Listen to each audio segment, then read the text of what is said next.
documents and kept them under lock and key and brought them to court. The bulk of the exhibit forms and the large brown envelope containing the analyzed exhibit and drug analysis report were all admitted through this witness in evidence at the trial.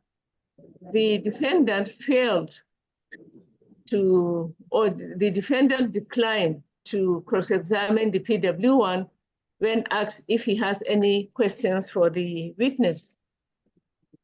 PW2, Saroma Siga Ngadia, this is NDLA officer and assistant superintendent of narcotics attached to the Yobe State Command and has been working with the NDLA for 32 years, that he knows the defendant, and he was called to record the defendant's statement for him, that after he testified, that after duly cautioning him, he asked him whether he has a relation or lawyer in whose presence to take his statements, that the defendant stated that he does not have, but nonetheless authorized PW2 to record his statement for him. The witness testified further that after the statement was recorded, the PW2 read it through to him twice before he signed the written statement, and thereafter took him before a superior officer, Davis Bambis, and the defendant accepted after reading what was recorded for him, that the house of version was translated by Yahya Jibrin, an officer of the NDLEA. The defendant again declined to cross-examine the PW2 when asked if he has any questions for the witness. The prosecuting counsel thereafter closed his case and the matter adjourned for defense. The exhibits tendered and admitted in evidence in support of the prosecution's case are also reviewed as follows. Exhibit NDLEA Abba 1A is the bulk of the exhibit A3, which is 7 blocks of dried wheat wrapped in yellow sellotape concealed inside a brown bag weighing 4.1 kilograms with the case and exhibit number, weight of the exhibit, the name of the defendant, and the names of the witnessing officer. Exhibit NDLEA Abba 1B is the bulk of one of the exhibits, A3, which is Pecador packets numbering 18 and totaling 6 sachets weighing 500 grams with the case and exhibit number, weight of the exhibit, name of the defendant, and the names of the witnessing officers. Exhibit NDLEA Abba 1C is the bulk of one of the exhibits, A3, which is diazepam numbering 60 packets amounting to 6 sachets weighing 2.3 kilograms. Exhibit NDLEA Abba 1D is the bulk of the exhibit, which is tramadol numbering 2.5 packets, weighing 1 kilogram, with the case and exhibit number, weight, name of the defendant, and name of witnessing officers. Exhibit NDLEA Abba 2B, this is an NDLEA form, name, packing of substance form. The substances stated in this form is cannabis sativa, diazepam, tramadol, and fecadol tablets. NDLEA exhibit NDLEA Abba 2C. This is NDLEA form, name, request for scientific aid form. This form accompanied the sample of the exhibits A3 to forensic unit for analysis. It carried the laboratory number given to the exhibit by the analyst, and it was endorsed by both the arresting and witnessing officers, as well as the PW1 who filled it to accompany the sample to the forensic unit in Lagos. Exhibit NDLEA Abba 2D. This is the drug analysis report written by the forensic analyst that conducted the analysis in Lagos, confirming that the exhibit A3 hand-delivered by the exhibit officer has tested positive for marijuana cannabis, diazepam, tramadol, and fecadol tablets, which proved positive for psychotropic substances. Exhibit NDLEA Abba 2E, this is the white transparent evidence pouch containing the remnants of the analyzed exhibits from forensic analysts attached with the request for scientific aid form. See the evidence of PW1 above. As a sample of the dried substance, diazepam, tramadol, fecadol, tablets in transparent evidence patch with the case number, exhibit number, as well as the names of the defendant and arresting and witnessing officers. Exhibit NDLEA ABBA 2F. This is the light brown envelope in which the forensic analyst enclosed a sample of the exhibit NDLEA ABBA 1A to 1E, which he analyzed and addressed to the PW1 with reference number NDLEA YBSC 039-2022 and drug laboratory number NDLEA SD 2022-1696 written there. Exhibit NDLEA ABBA 3. This is the extrajudicial statement of the defendant dated 18th May 2022 in English language, recorded by the PW2 and translated into Hausa language by Yahya Jibril. At the close of the prosecution's case, the defendant chose to give evidence in his defense. He gave evidence as DW1. The case of the defense is summarized below. DW1 Abba Ali. The defendant testified that while coming back from Lagos, he met a friend of his, one Abdullah Ishaka, who asked him whether he'll be going home, to which DW1 affirmed, and the friend told him that they should go home together, and that when they reached Kano, and charcoal was offloaded from the vehicle, the friend gave him some money, the token, and suggested that since DW1 is going straight home, he should go with his friend's bag. The witness stated that he does not know what was in the bag until they reached NDLA checkpoint, where he was asked whose bag it was, and he responded that one bag is his, while the other bag belongs to his friend, whom was left in Kano. That the NDLEA sought permission to check the bags, and he allowed them because his belongings are inside. They opened the bag, the first bag, the one with his belongings, and was told to gather them and open the second bag. That after removing the top cloth, there was dried wheat underneath, and he was informed that he was caught in possession. That the NDLEA asked for his friend's phone number and called him. And when he picked, he asked what happened, to which DW1 told him that he's in Damaturu. That the friend insisted for the witness to tell him, excuse me,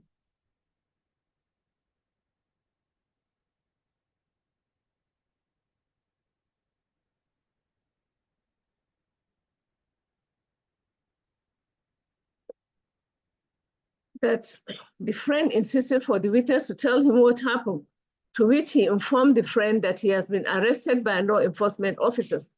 And the friend replied that he's on his way coming, but he should be patient until tomorrow. And from that day, even if the phone number is called, it does not go through.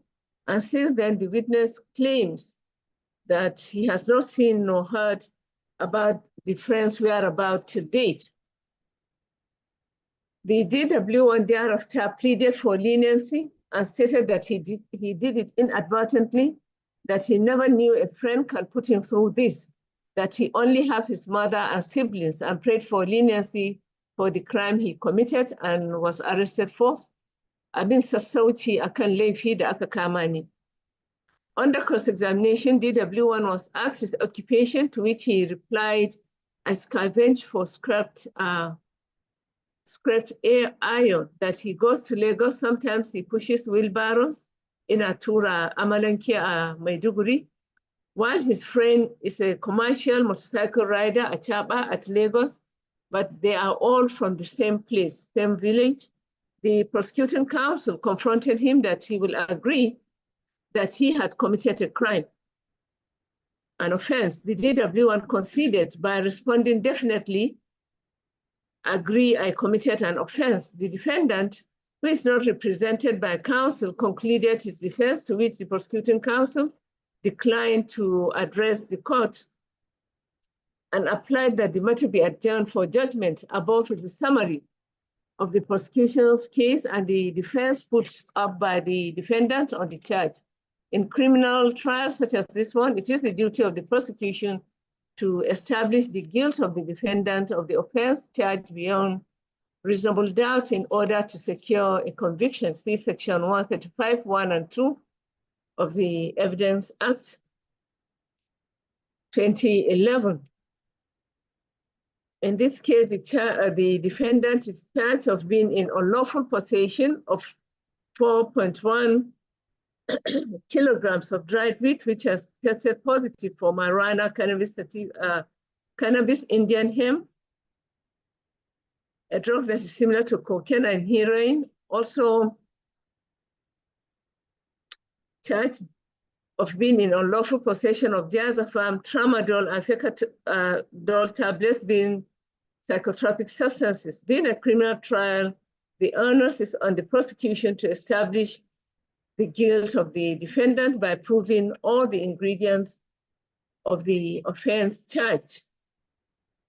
Therefore, the issue for the court's determination in this case is whether the prosecution has discharged the onus of proof based on it by law in proof of the charge against the defendant. To determine whether the charge has been proved against the defendant beyond reasonable doubt in view of the evidence called by the prosecution calls for the review of the prosecution's witnesses' testimony, which shows that the defendant was arrested in possession of the illicit substances to which he denied ownership. The exhibits were taken to Lagos to the NDLA laboratory for forensic analysis, and which result confirmed that the dried wheat substance has tested positive for marijuana, cannabis sativa, while the diazepam, tramadol, and fecadol tablets proved positive for psychotropic substance. Thereupon, the prosecuting counsel tendered the bulk of the exhibits recovered as evidence before this court, which the court admitted into evidence and marked as NDLA Abba 1A, 1B, 1C, 1D, and 3.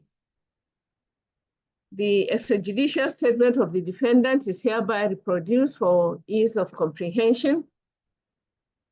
I, Abba Ali, having been duly cautioned that I am not obliged to say anything unless I wish to do so, and that anything I say shall be taken down in writing and may be used in evidence, hereby voluntarily state as follows.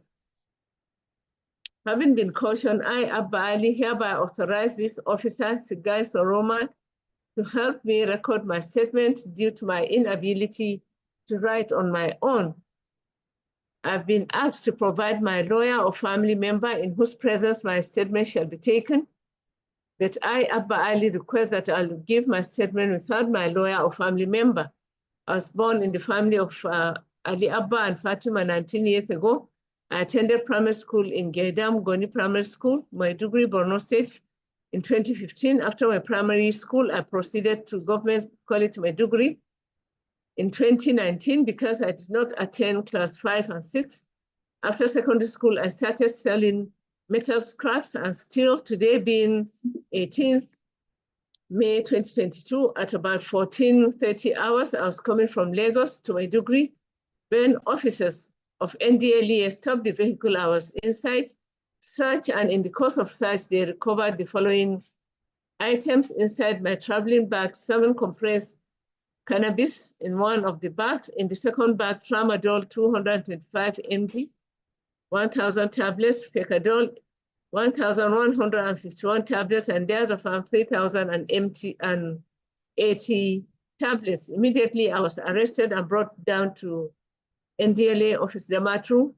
From Potiskum, Damaturu Road, I collected the drugs from one Abdullahi, my friend, from Lagos to take it to Maiduguri. He will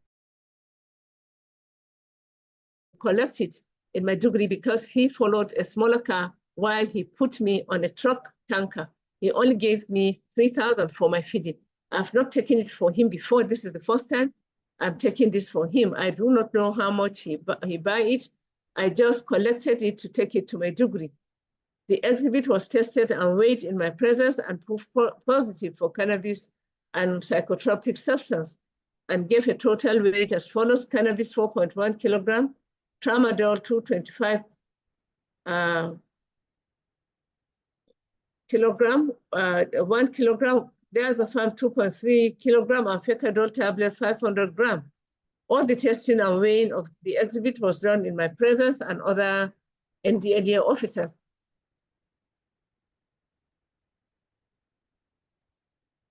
In proceeding to determine whether the charge has been proved against the defendant, the prosecution must discharge the general duty of rebutting the presumption of innocence constitutionally guaranteed to the defendant. As stated earlier, this honors never shifts. The PW1 testified as to the field testing of the exhibits found in possession of the defendant when arrested, while the PW2 testified as to how the statement of the defendant was recorded. The question is, can the evidence of the prosecuting witnesses be enough to establish the offense the defendant is charged beyond reasonable doubt? The arresting officer was not invited to testify in court on how the defendant was arrested with the illicit substances. PW1, the exhibit officer, field tested the dried meat and found it to be positive for cannabis sativa. Diazepam, tramadol, and fecadol tablets also positive for psychotropic substances. While PW2 testified that the defendant authorized him to record his statement, which was read to him twice before signing the written statement and thereafter taken to a superior officer, Davis Bambis, where the defendant accepted after it was read, what was recorded for him was read to him. While the defendant did testify that while returning his friend Isiaka, who suggested they travel together after offloading charcoal in Kano, Abdullah gave DW1 some money and asked him to carry his bag home since he was heading straight there. The witness claimed he was unaware of the bag's content until they reached an NDLEA checkpoint. When asked, he identified one bag as his and the other as his friend's. Upon inspection, the NDLEA found dried weed in the second bag and arrested him for possession. DW1 contacted his friend, who initially promised to come, but subsequently became unreachable. The witness pleaded for leniency, stating he acted unknowingly and emphasizing his difficult personal circumstances, including his responsibility for his mother and siblings. During cross-examination, DW1 revealed that he scavenges for scrap, iron, steel, and sometimes pushes wheelbarrow in Maiduguri. While his friend is a commercial motorcycle rider in Lagos, he admitted to committing the offense, stating he agreed with the prosecuting counsel assertion that he had committed a crime. DW1's defense hinged on his claim of ignorance about the bag's content and his plea for leniency due to his inadvertent involvement and personal hardships. Now, from the above testimonies, it is not in contention that the exhibit NDLEA ABBA 1A, 1B, 1C, 1D, and 3 was found in the possession of the defendant, who claimed that he collected the bag of a friend in the course of transit, and that the friend pushed his exhibit through him for conveyance from Kano to Maiduguri, since they are both from the same place, from the same area, and he accepted the bag in which the exhibit was found in the defendant's concrete possession. Therefore, the defendant, who did not deny being in concrete possession of the substance or recovered exhibit when arrested, validates that the first ingredient of being in unlawful possession of 4.1 kilograms of dried meat, otherwise known as cannabis sativa, diazepam, tramadol, and fecadol tablets have been proved against the defendant as provided for by Section 19, NDLEA Act, Cap N30, Laws of the Federation of Nigeria, 2004, I so hold. Moving on to the second ingredient of the offense, charge that the defendant was knowingly in possession of a substance or exhibit. During trial, the defendant staunchly denied being the owner of the exhibit, although he agreed and did not argue that it was found in his possession, with which the prosecution has charged him to court.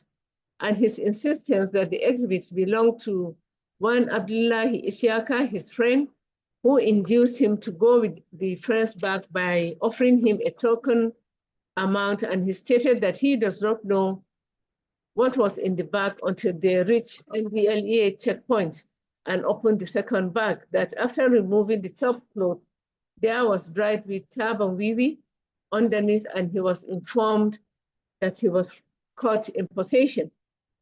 Therefore, the defendant, who did not claim ownership of the recovered exhibit, clearly has no knowledge of what was in his constructive possession, as seen above, refuting the second ingredient of knowingly in possession of 4.1 kilograms of dried weeds confirmed to be cannabis sativa, 2.3 kilograms of diazepam, 1 kilogram of tramadol, and 500 grams of fecadol tablets, has not been proved beyond reasonable doubt as required by Section 135 of the Evidence Act 2011 and punishable under Section 19 NDLEA Act, Cap F30 Laws of the Federation of Nigeria, 2004, I so hold.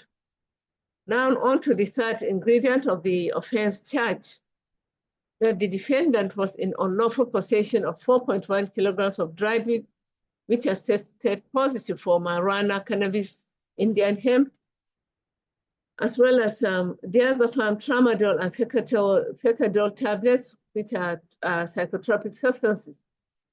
It is some of the hard drugs which the excess legislation has outrightly, except where lawful authority is shown, prohibited its sale, possession, and its sale and possession.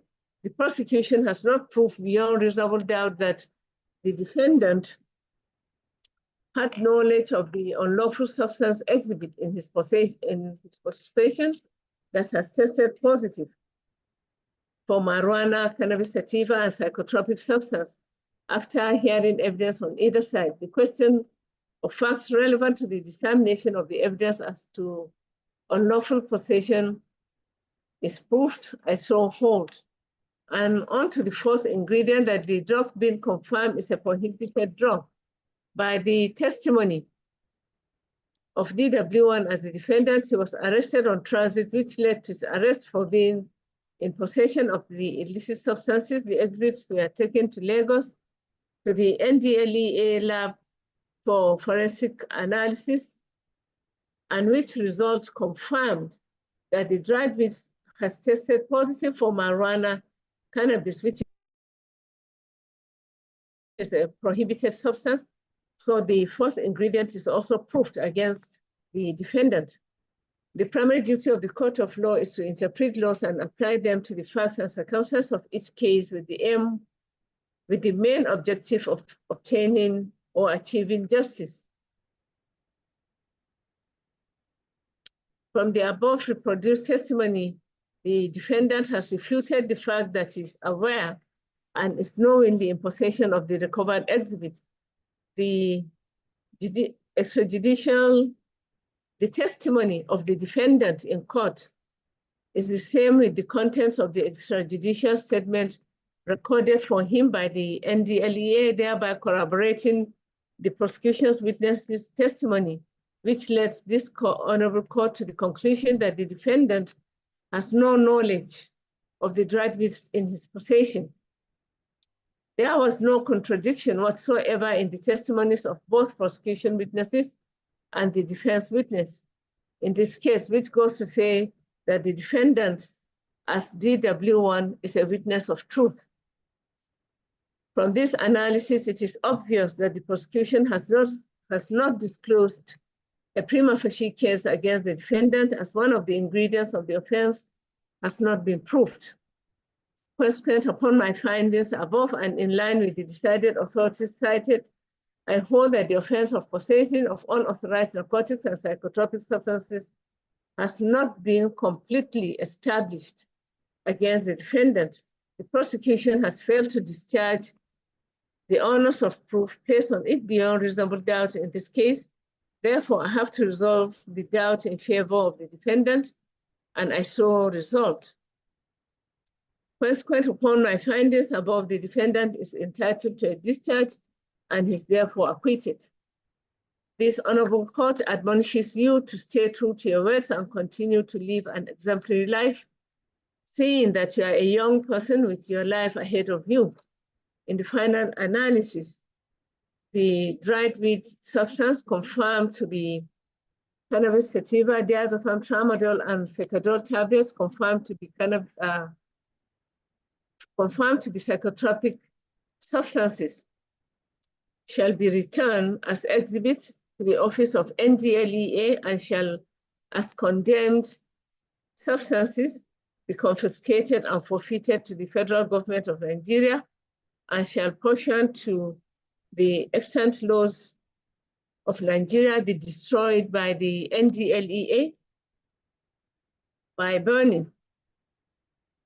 At a public function, it will organize for the destruction of all judicially condemned narcotic and psychotropic substances. The event shall, on NDLEA's invitation, be witnessed by representatives of the Nigerian Police Force, the DSS, the Nigerian Civil Defense Corps, and such as NAFDAC and National Environmental Standards and Regulations Enforcement Agency, NESTRIA, as well as the press, both the print and electronic media and the general public. This is my decision. The convict has 9, okay, I'm sorry.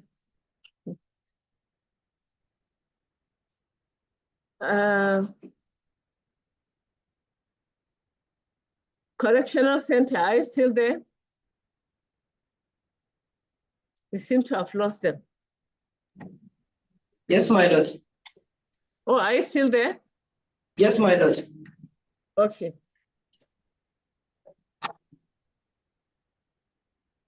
Have you heard the judgment of court? Yes, my lord. Can you interpret as best as you can? Yes, my lord. Okay, go ahead. Thank you. Thank you, my lord. Yau ita ce rana da kotu ta tabbatar da hukunci akan shari'a kamar haka, akan tuhumar da ake yi maka. Tun daga ranar da aka kama ka har zuwa ranar da yau kotu ta yanke hukunci ta jawabai akai. Da irin shaidu da aka gabatar, da irin abin da aka samu a wajen naka, aka zo aka gabatar a gaban kotu da kuma yadda kotu ta gamsu da sakamakon da aka kawo bisa gwaje-gwaje da aka gudanar akan ainihin abin da aka samu, wanda aka tabbatar wannan busheshen ganyen an tabbatar da cewa wiwi ne sakamakon da ya bayar. Sannan kuma nan ƙwayoyin masu ma an tabbatar da ƙwayoyi ne masu haukatarwa duka a haɗe kenan. To shi ne yanzu duka an haɗa, kotu ta tabbatar da shi, ta amince akan cewa lalle yanzu kai mai laifi ne. Akan haka yanzu kotu za ta hukunta ka. Let me have the procedures again. You missed.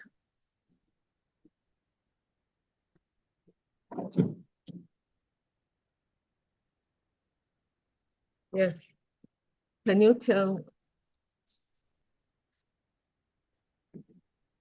do the interpretation?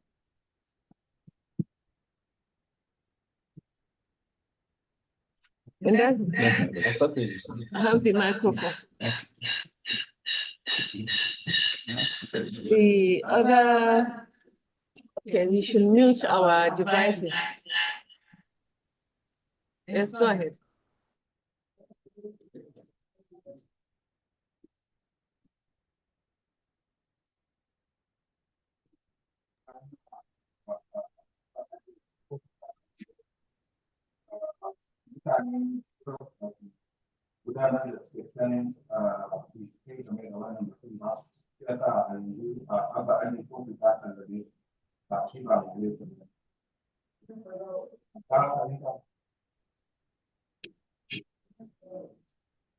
Correctional Center. My lord, I've got you. Thank you. Kaji, Salisu Kaji. Kaji We are hukunci? Kaji abin da ya faru? yes, we didn't hear you. Okay, shi Abba Ali wanda ake tuhuma kotu ta wanke shi daga zargin da ake masa, shi ba mai laifi bane. To alhamdulillah. Abba Ali, kotu ta tabbatar da cewa kai ba mai laifi bane. Kotu ta wanke ka daga zargin da ake maka. Na gode, na so sai shari'a. Na gode ya mai girma mai shari'a. All the rest. Na gode. That's good, please. Na gode. Mr. Abba Ali, Yes, my lord. tell him that if he's caught with such an offense again, he will not go scot-free because he complained that he collected a luggage from a friend. So whenever he's been given a luggage or a message, he should confirm what is inside. That's good, please. Wannan kotu ta tabbatar da cewa sako ne daga wani abu da kama a hannun naka. Saboda kotu ta guda da tabbatar da ba kai bane wannan abu. Amma nan gaba duk wanda ya baka ka tabbatar da menene a cikin kafin ka karba. Na gode ya mai girma mai shari'a. Thank you. Call the next witness. Na gode ya mai girma mai shari'a. Charge number FSC/DM/CR/13/2022 between Federal Republic of Nigeria and Kaka Alhaji Muhammad. Kaka Alhaji. Yes, my lord, the defendant correction center and he speaks Hausa.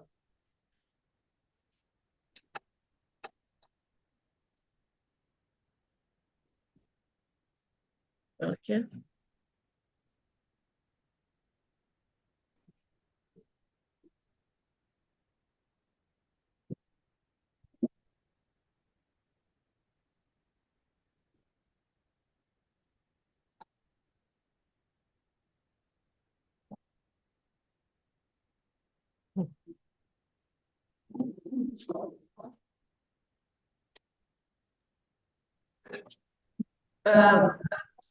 Representation, please.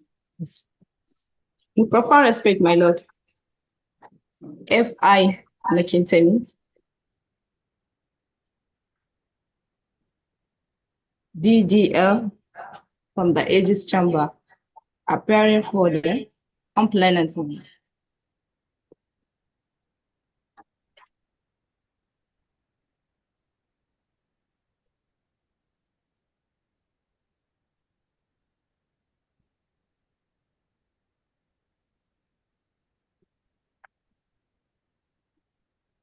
Counsel for the defendant? Any counsel for the defendant? None?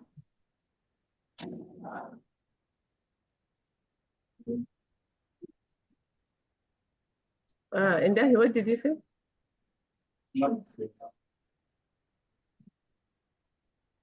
Oh, I see.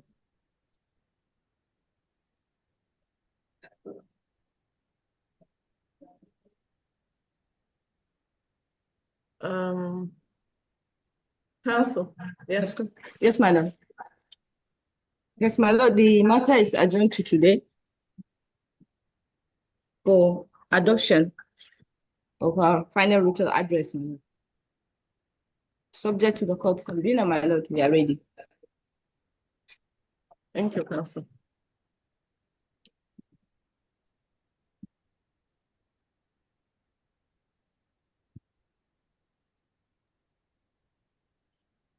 No defense counsel. Anyway, this case is called the Correctional Center. Is the defendant there? Yes, my lord, is present here, my lord. Kaka Alhaji Muhammad? Yes, sir. Yes, ma'am. Sorry, my lord. Yes. Respect to my lord. Everything my lord is my lord. My lord, the subject also handling the case fine very difficult to join. Yeah.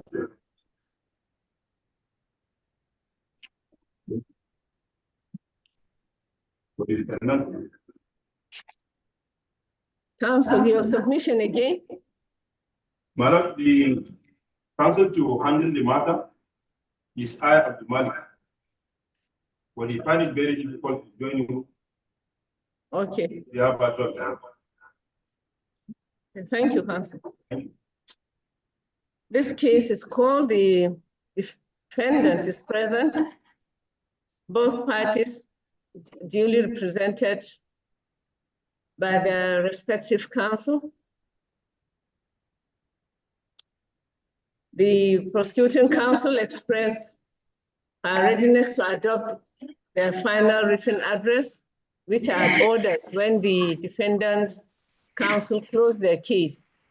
The matter was thereafter adjourned to today to enable counsel adopt their processes, hence the application by the prosecuting counsel. Unfortunately, this matter shall be adjourned until after the court's annual vacation, which will commence in a few days' time from today. Consequently, I have to put on hold further adoption of written addresses so as not to compound my list of outstanding cases for judgment and rulings. I apologize to counsel, as what compounded the problem is there some fundamental human rights matters which was ripe for hearing in Court 2 has been brought back to this court as a result of the abrupt transfer of Honorable Justice Yilwa, and such cases being sui generis must be attended to expeditiously. And the point I'm trying to make is that once you adopt your processes or your addresses, the 90 days within which judgment is to be delivered begins to run. And to be candid, I wouldn't want to spend my vacation writing or battling with writing of rulings and judgments. So as a result of the aforementioned reasons, it is prudent to adjourn. Can you give us a date?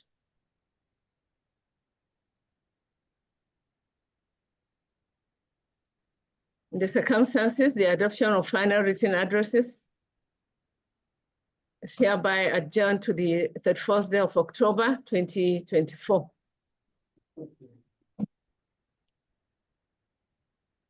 Mr. Salisu, My lord. can you interpret to? Yes, my lord. Yau ita ce ranar da za a yi kammala shari'a. Kamar yadda lauya mai gabatar da ƙara ya zo kotu, ya bayyana a gaban kotu. Lauyanka kuma mai kare ka a yau bai zo kotu ba bisa wasu dalilai. Saboda haka an ɗaga shari'a zuwa ranar 24 ga watan 10, in Allah ya kai mu za a ci gaba da shari'a. Salisu, Mr. Salisu, not Yes, that his lawyer did not come. His counsel is having challenges joining the virtual proceedings. As court, please, my lord. Wannan shari'a da muke gudanarwa haka, lauyan kaɗin ya samu matsalar network connection daga inda yake ɗin.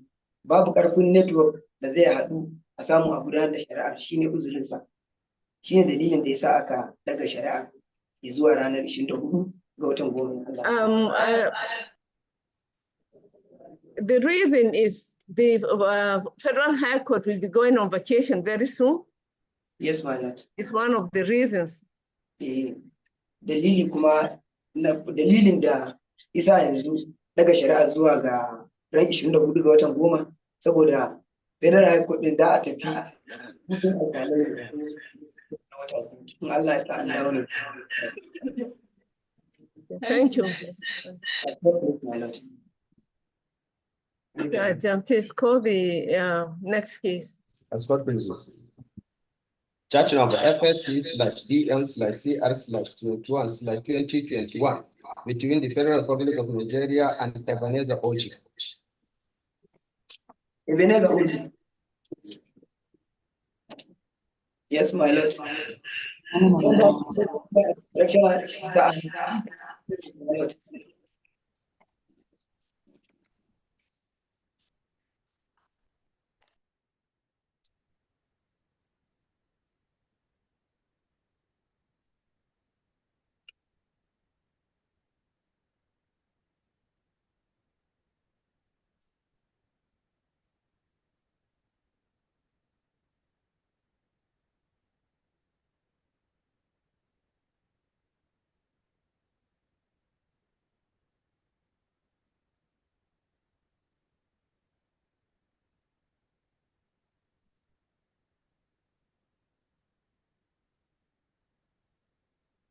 representation.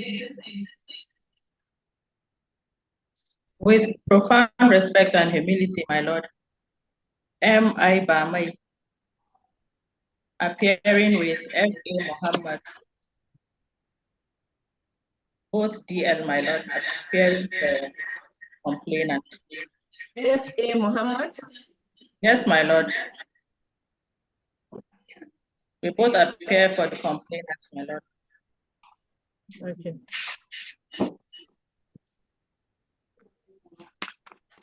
Defense counsel.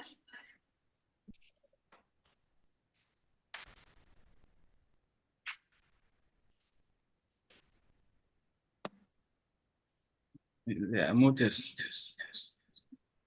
Okay, he's muted. Correctional Center, please unmute your device.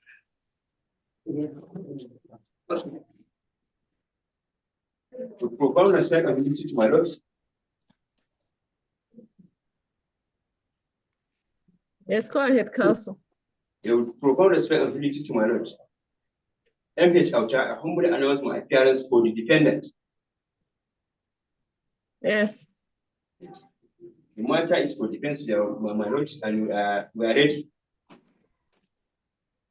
Yes. Defendant is ready to give evidence. Okay.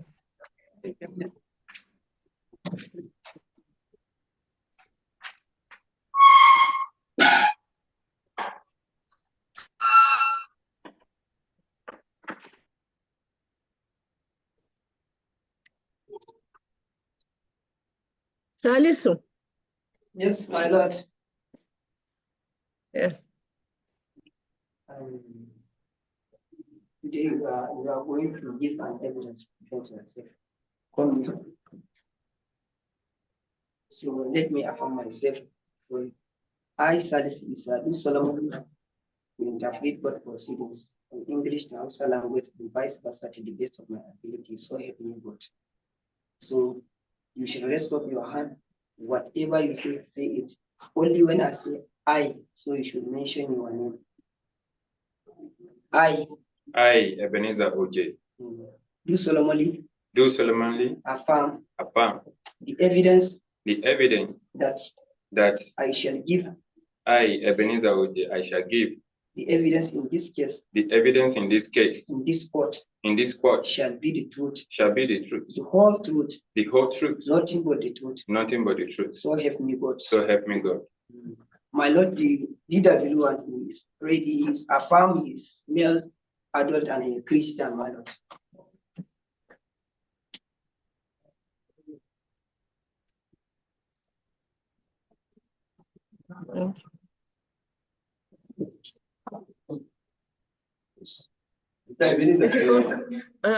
Is the prosecuting counsel still with us? Yes, my Lord. Can we proceed? Prosecuting counsel. Yes, my Lord. I'm around. We are with you, my Lord. Okay. Yes, go ahead. Defense counsel. So, please tell the Honorable Court your names again. My name is Ebenezer OJ.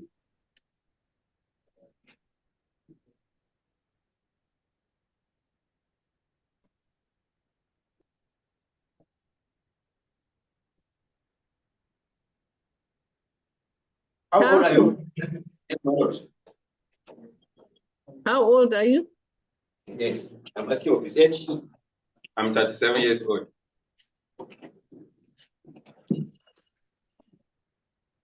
Yes. What did you do for a living? I'm a Nigeria police officer.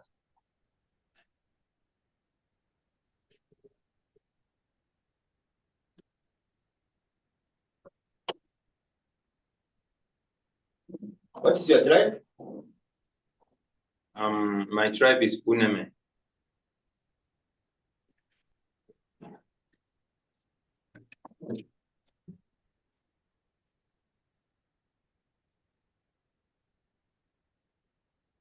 Where do you live, your hometown and state? I am from Edo State,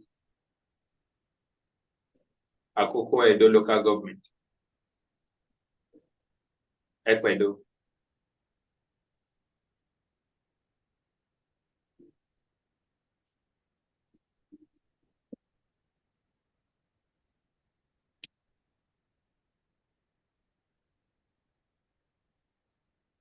What is your religion?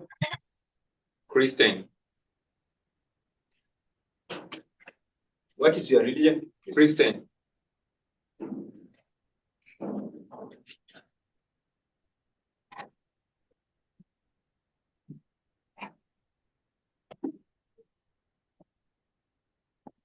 You are standing trial before this honorable court on a 4-count charge. You know of it. Speak to the court. Yes, my lord.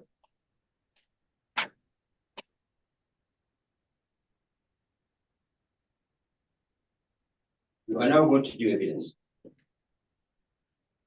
in the scope of this case to defend yourself.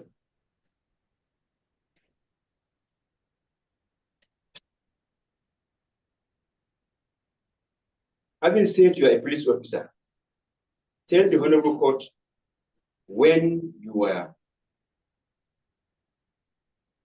enlisted into the Nigerian police. I was enlisted 1st of November 2008 into Nigeria Police Force.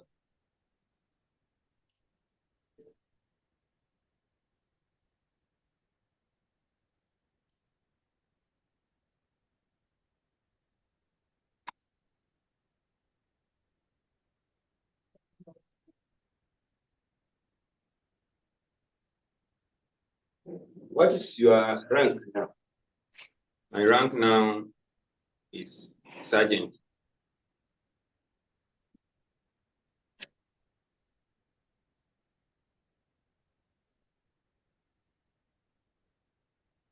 You started your primary assignment as a police officer where? I started my primary assignment in Edo State Police Command.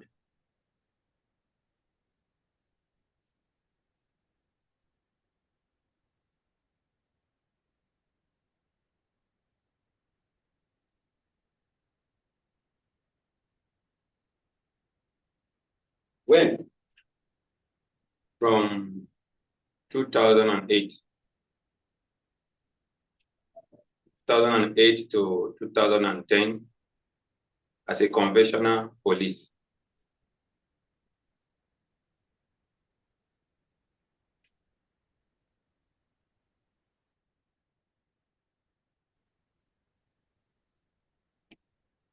So from 2010, what happened? I mobilized to Mopo 19 Squadron, River State, Port Harcourt.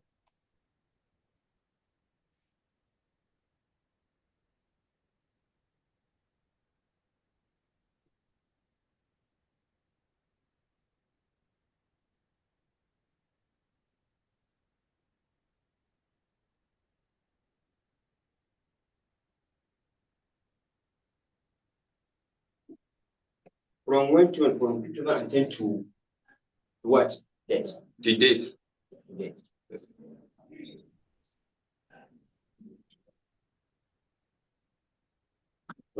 Take your mind to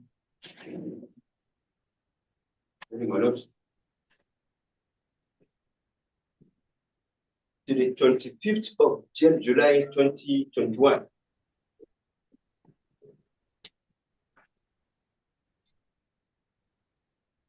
From River State, Port Harcourt to the 25th day of July 2021.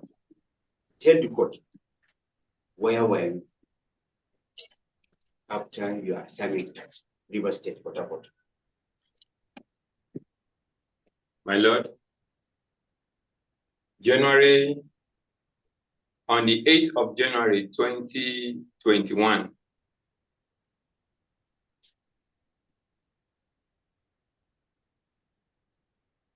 I was among the 63 men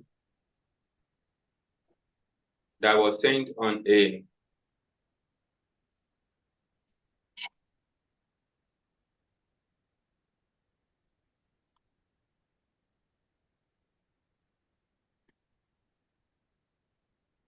Yes, go on. national to Borno State. Maiduguri.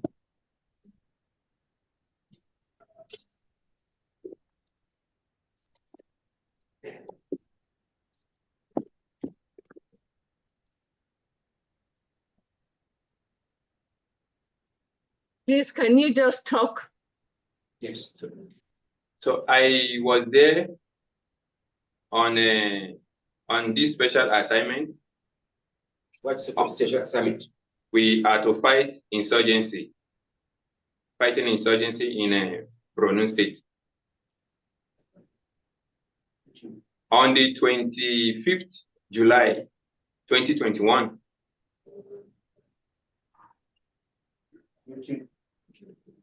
Can you take the nature of your operation? my nature of my operation is to fight Boko Haram. How? By defending our mother's land, Nigeria.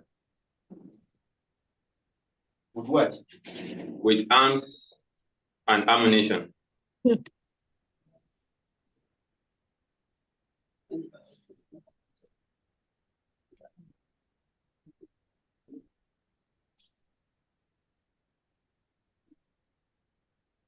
On the How do you acquire the arms and ammunition? Because of this. My lord, please, Counsel, will you counsel allow the allow defendants to flow? yes, my lord, as the court pleases. He's my witness, he's my witness, I will lead him to, there's no problem. Carry on. Sorry, one. So I acquire my arms and ammunition from my base, Moko 19. You said on the 25th July 2021? Yes, on the 25th July 2021. Yes. I apply for casual leave after I have spent some months in the bush fighting insurgency.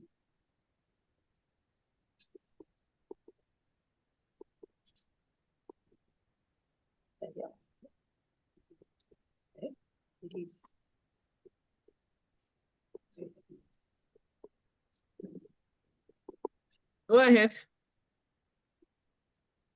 When I apply for casual leave to travel down to see my newborn child in Edo State, my casual leave was approved by my unit commander.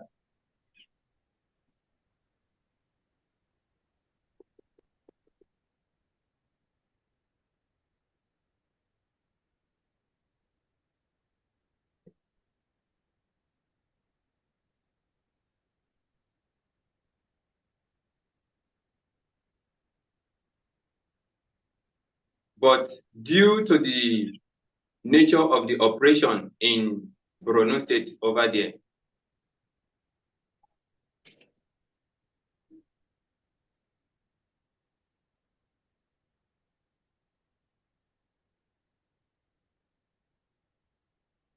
there is no armory in the bush where we work.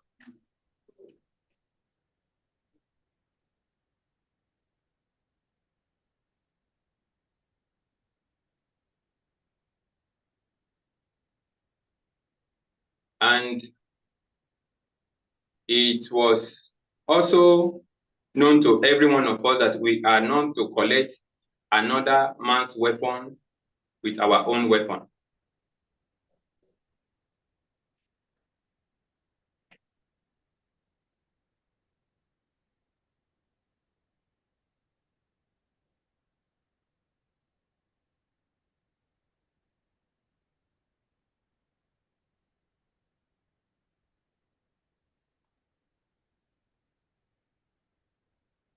So before proceeding on my journey to Edo State, I dug ground to keep my gun for safety.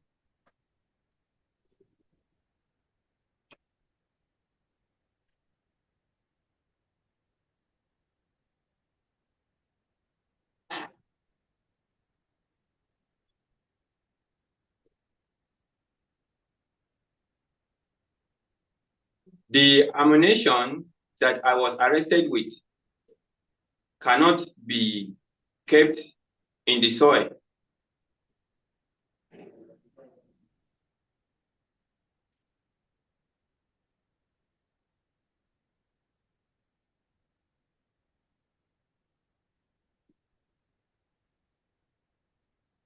And there is no armory in the bush. And based on, as a police officer, I don't need a license to move with arms and ammunition.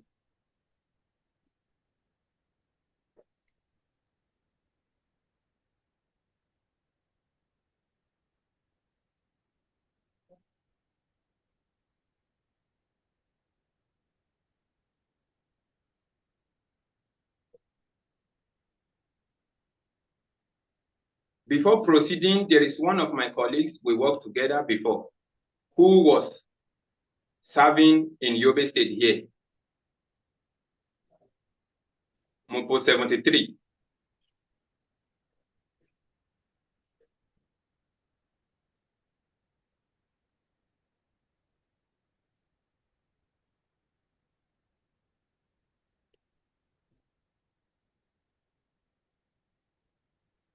So because the insurgency is more lesser in Yobe State than Borno State, I called him to keep my ammunition with him before I will come back from Edo State.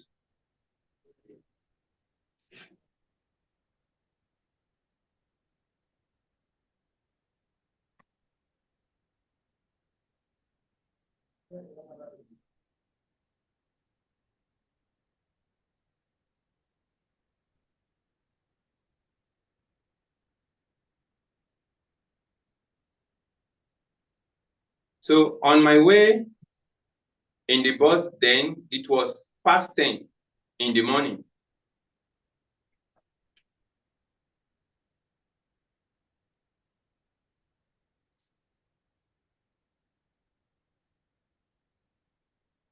When we got to the boundary between Borno State and Yobe State.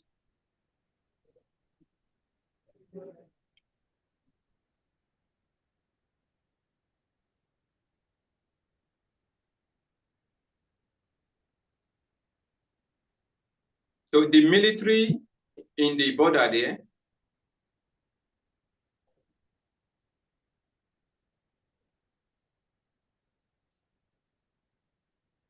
shut the border. They said the road will be open 11:30 and 10:30. Sorry, my lord.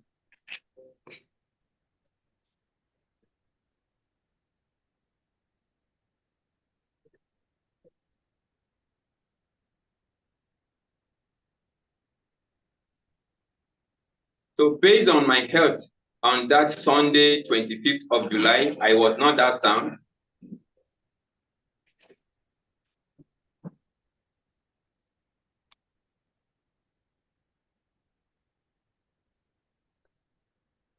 I took permission from the driver that, please, I want to ease myself in the bush.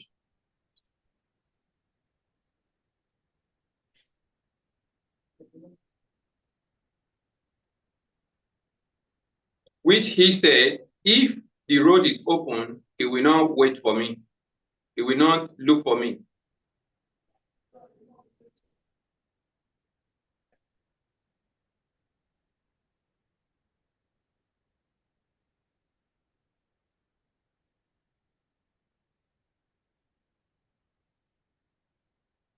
So with the time I thought the road would be open, was open earlier. So I was in the bush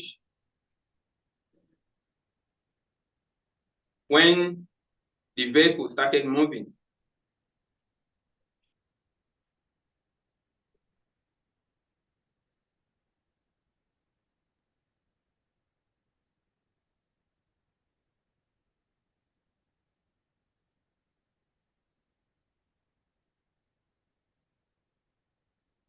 I quickly cleaned up, then ran back to the main road.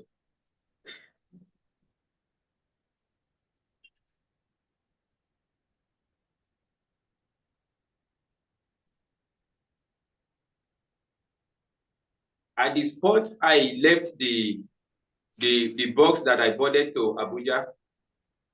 It was nowhere to be found at that particular place.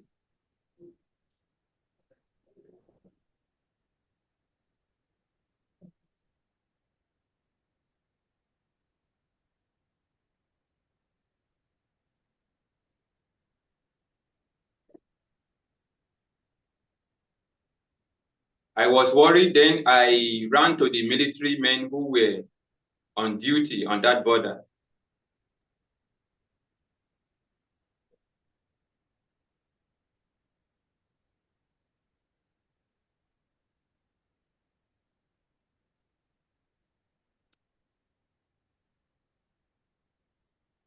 I explained myself to them, and I expressed the call.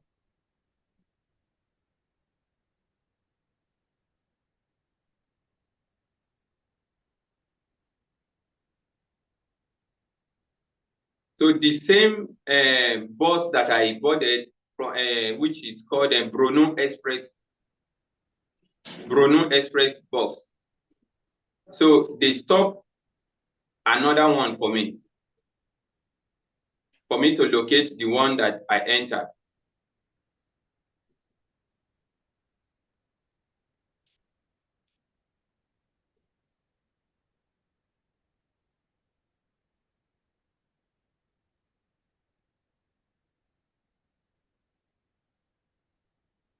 I was in the bus proceeding to Yobe State.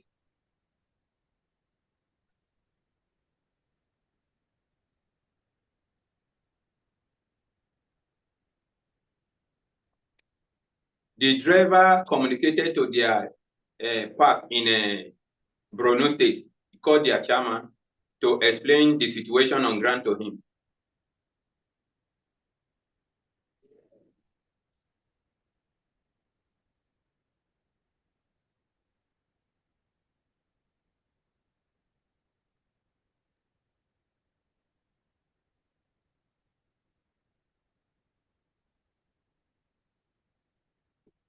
So we were about entering Yobe State, which I don't know the name of the place, but it was one new NNPC.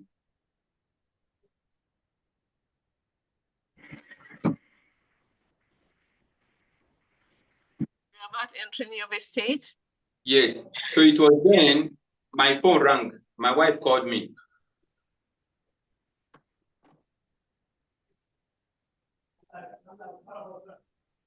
Because I use my wife's name as the next of kings in the manifest.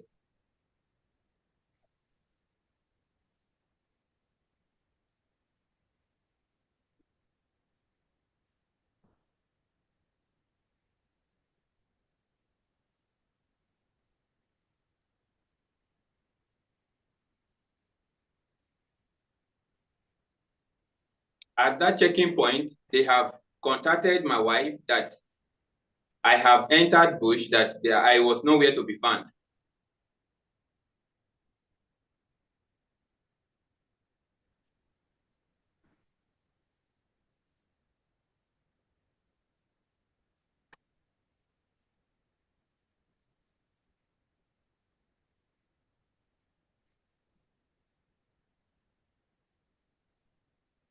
My wife was crying. I said, there is no cause for alarm. He should send me the number that called her from that checking point to enable me to hear from them, to know where they are.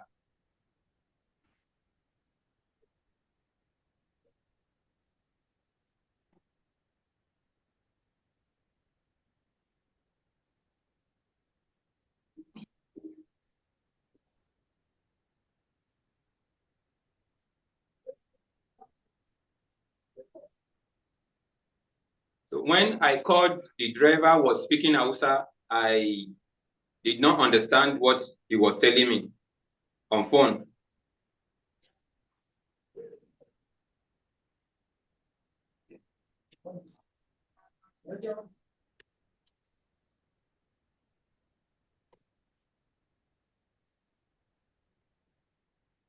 I pleaded to hand over the phone to the military men to enable me to understand what he was telling me on phone.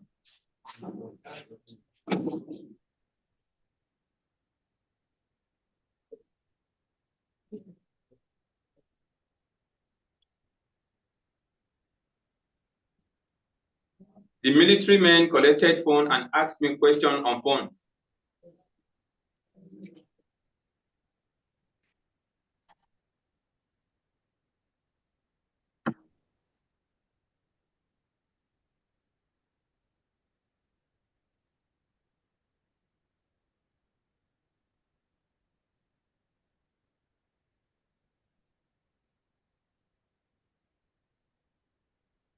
Go ahead. They asked me, are you a police officer or a mobile police officer? I said, I am a mobile police officer from Mopo 19 PMF, River State, Port Harcourt.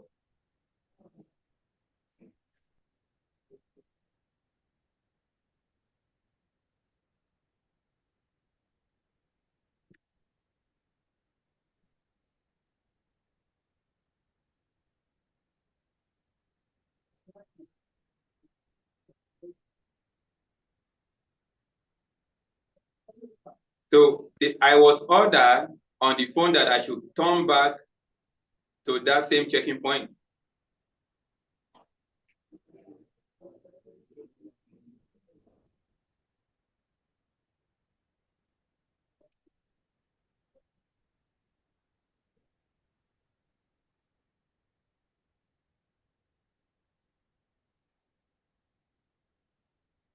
Which the driver that carried me, I talked to him to drop me, to enable me to go back to the former checking point.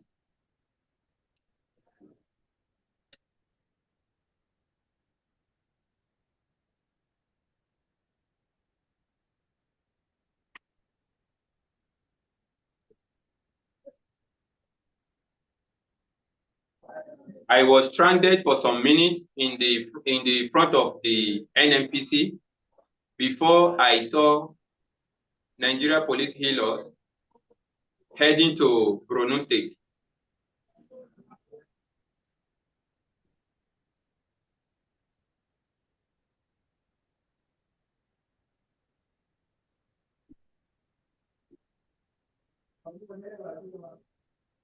I pleaded and I explained to the boss in the vehicle. They decided to help me to the point.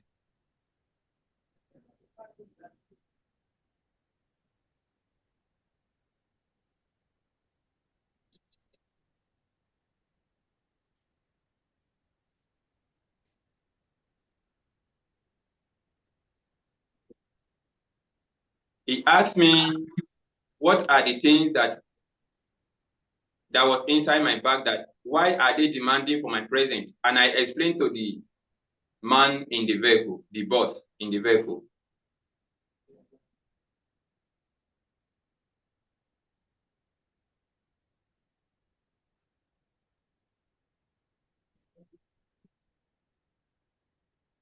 That I'm having ammunition that I wanted to drop. Just a minute. Okay, ma'am. Sorry, ma'am.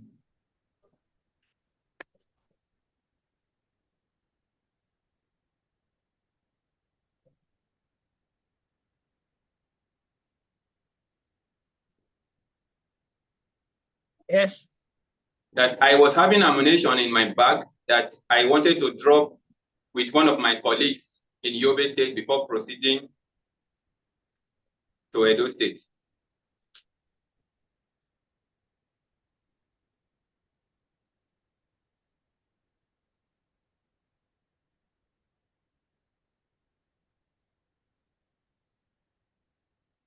He chose to drop me from the vehicle, that if I get back to that point, that the military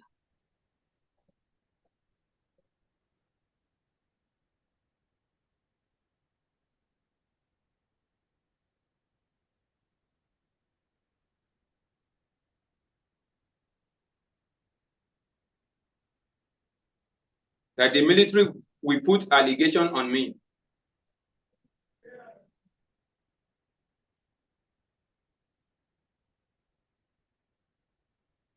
I told them that it is my bag and people are there waiting. The boss has already been arrested. That I needed to go back there.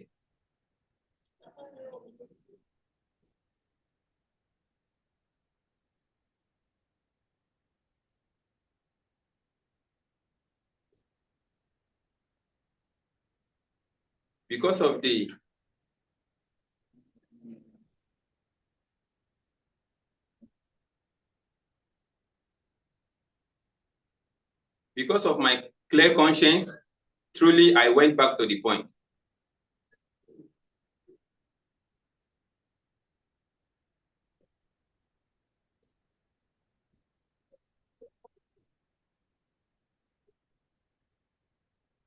Immediately I got there, they asked me, who is the owner of this bag? And I said, it is mine.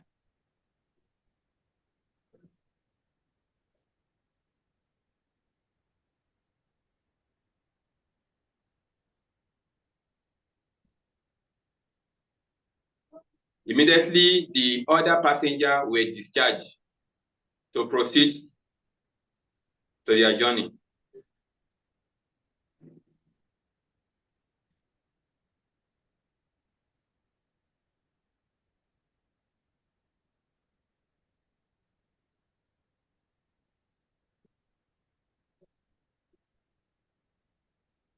In the presence of my colleagues that dropped me at that point, I was handcuffed in their presence by the military men there.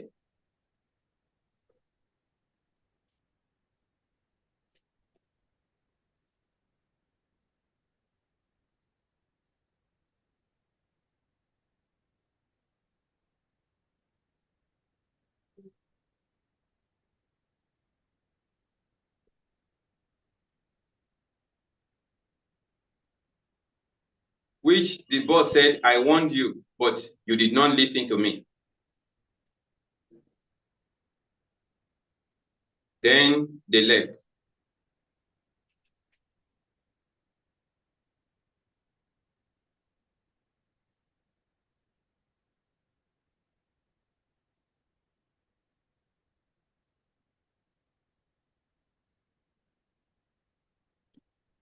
The military men took me into their gun truck.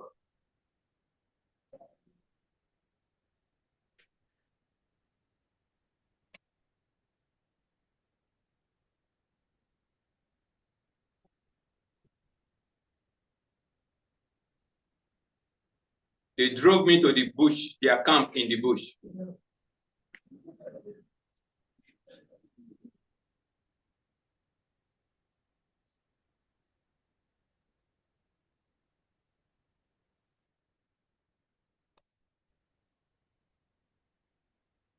Getting there, I saw two major waiting for us. Two major were standing, which I could not record their name because of the tension then.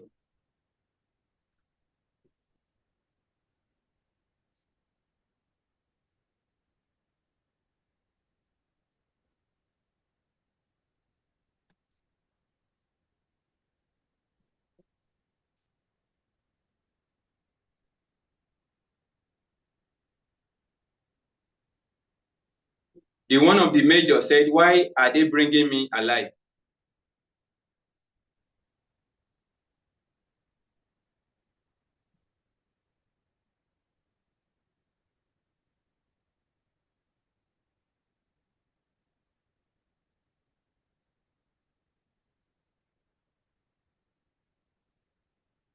From there, the boys started taking action, hitting me, booting me with their boot.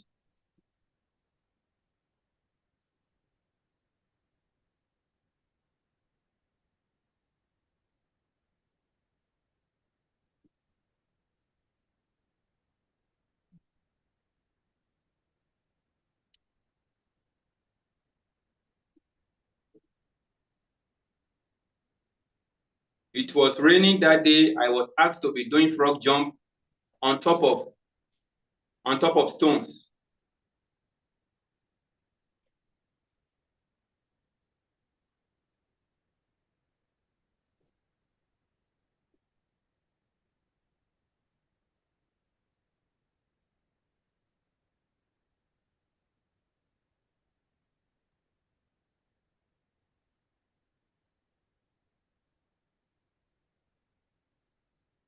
After I was tired, I was begging them what happened.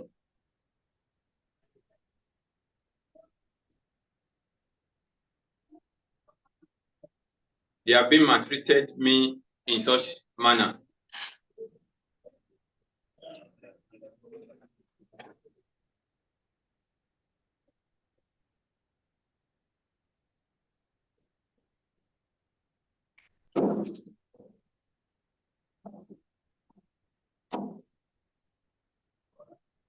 So I was restless. The commander, which the major now said they should bring me. I can't even walk to where he was standing because I was tired with the frog jump.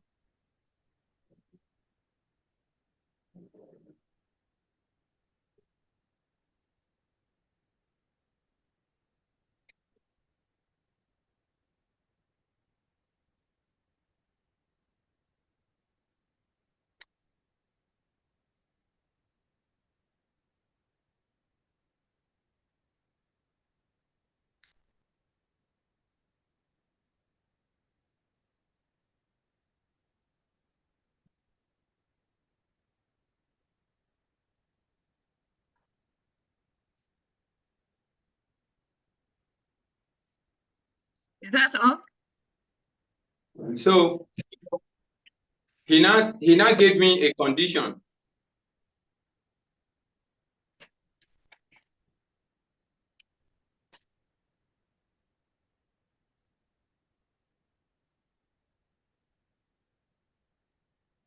That I neither comply with them or they will come and carry my corpse here.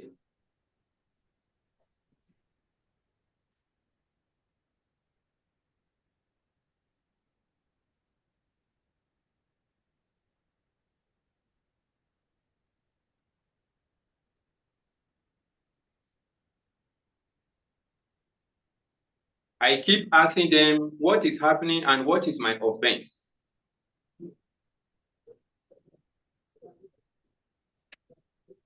And he said the uniform in my bag does not belong to me.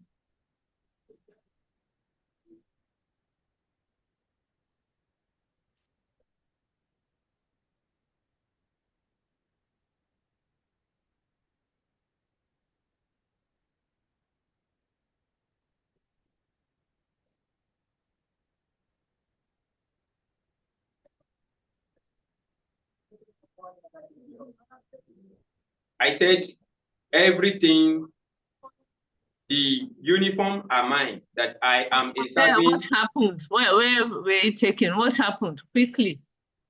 So I told him that I told them that I am a serving member of Nigeria Police Force, which he was disagreeing that I am not.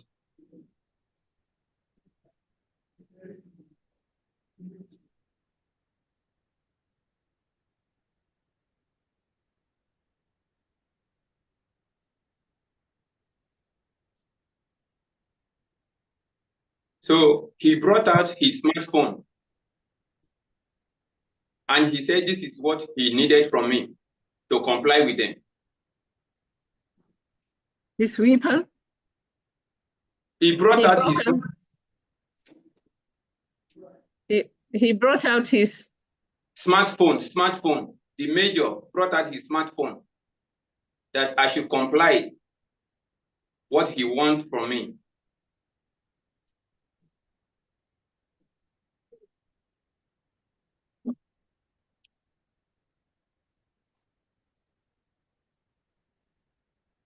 Then he now put it on video record.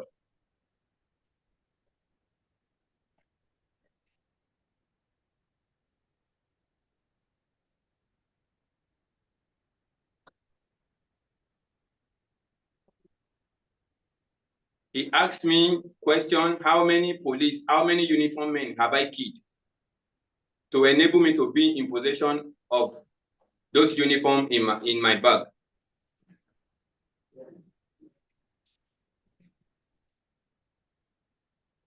And I said, I have not killed, that those uniform is mine.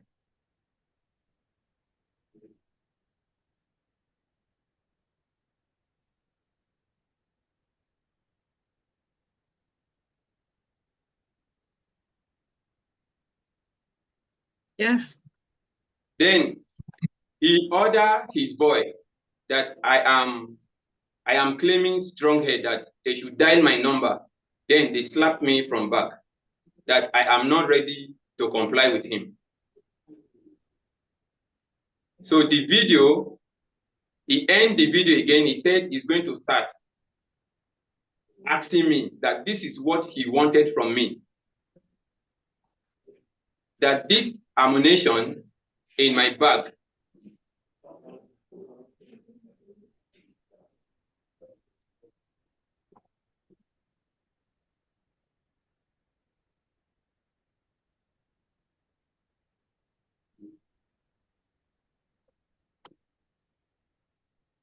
where are you taking the ammunition? Which of my gang am I taking the ammunition to?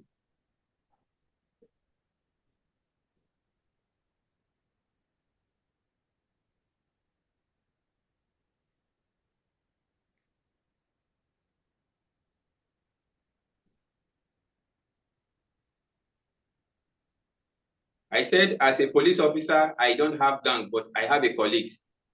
That I am not an armed robber that they label me to be.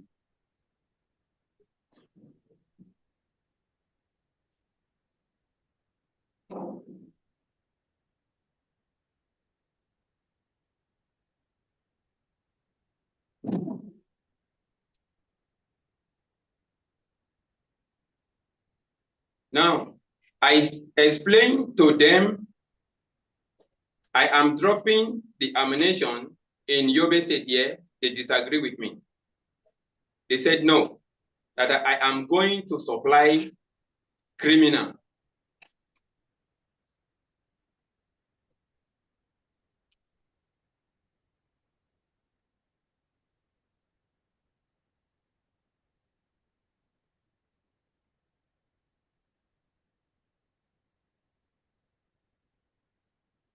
And due to my understanding with the military and the Nigeria Police Force, they are fully aware that I am a police officer, but they choose to treat me in such a way, I have no choice than to comply with them, whatever they ask me at that moment, at a gunpoint.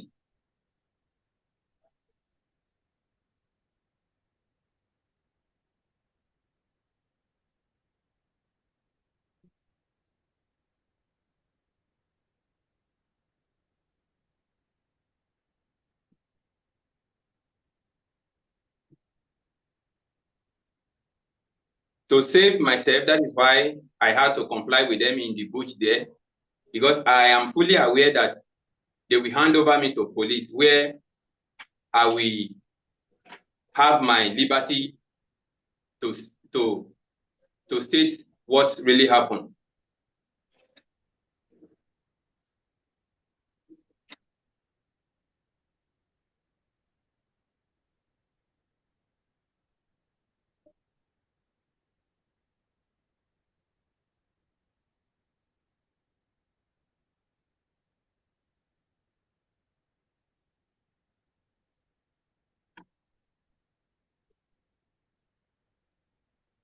After completing that video in the bush, they took me, they said I should enter the gun truck.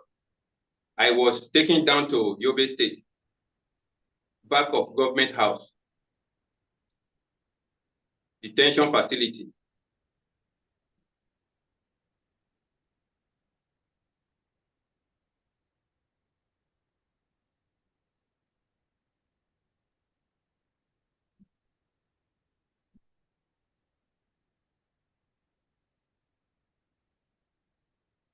When the man handed over me to the major there, he played the video that was recorded in the bush to them.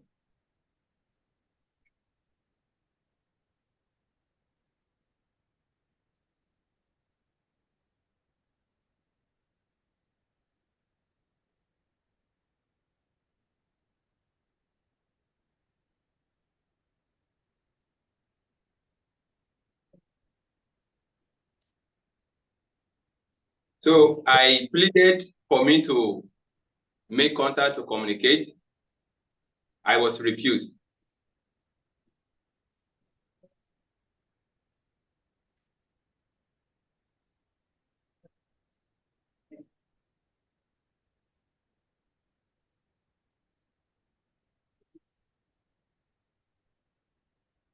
I was detained for 1 week.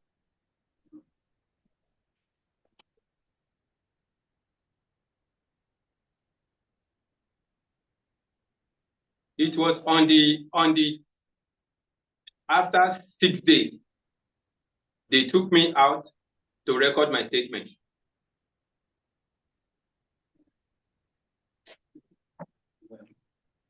In detention facility, back of government house with the military.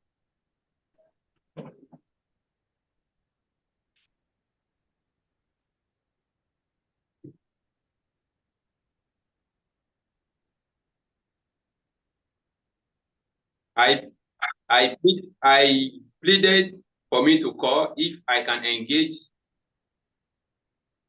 a lawyer.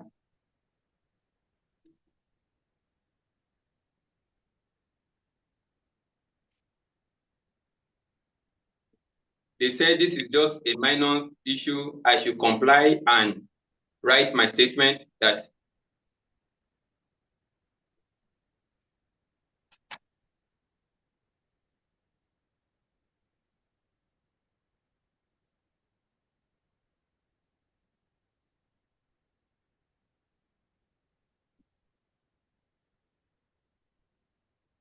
they will set me free after my statement. So that is when I agreed.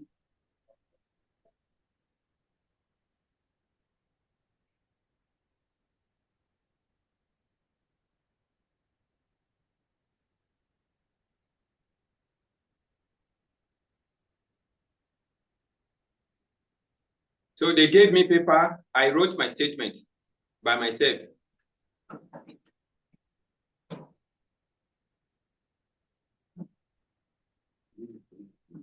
The military.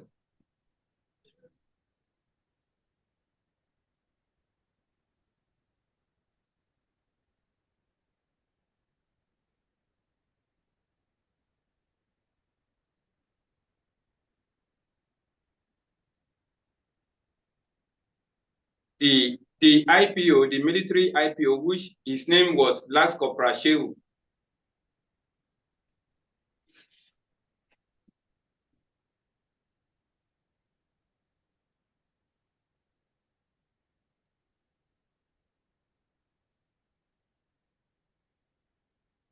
He took my statement out. He said he's coming. So I was waiting. When he came back,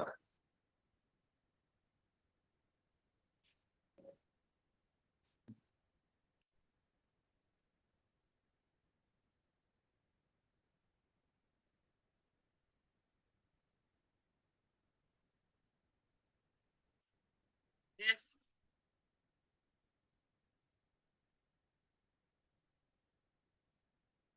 Just Appeal Center.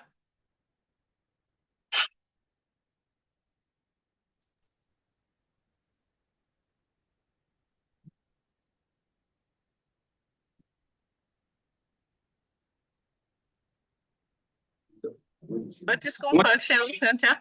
My lord. It's okay, man. It's technical problem. Yes. Okay, they are back. Yes. so when he came back with my statement, he said my statement is not tallied with the video they recorded in the bush.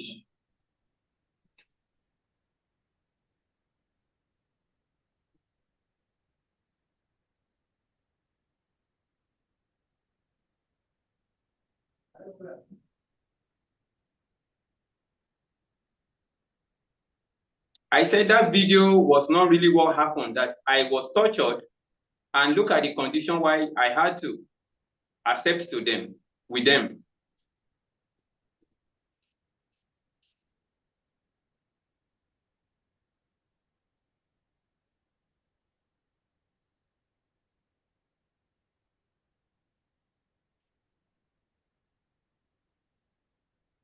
Then the IPO Shehu took me to one room in the upstairs in that same detention facility.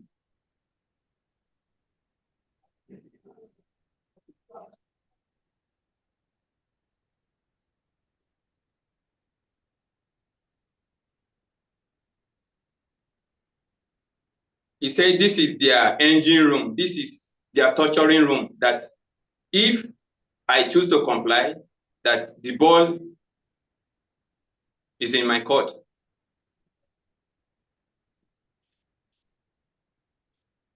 That if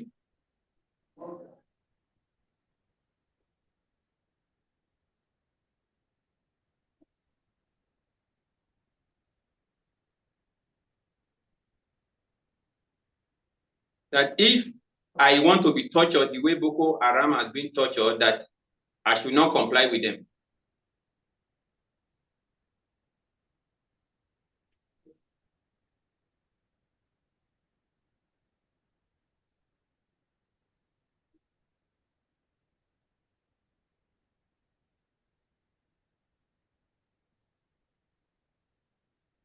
So they now order for leg chain. I was chained on my leg and my hand.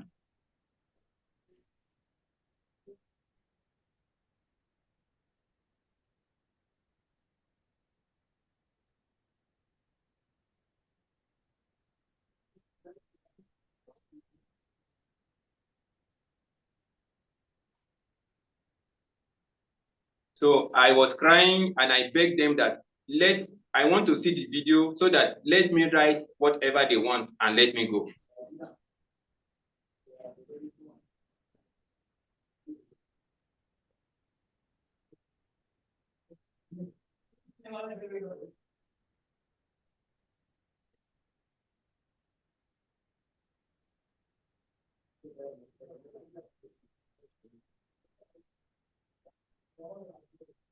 Because I knew definitely I am going to be handed over to the Nigeria Police Force.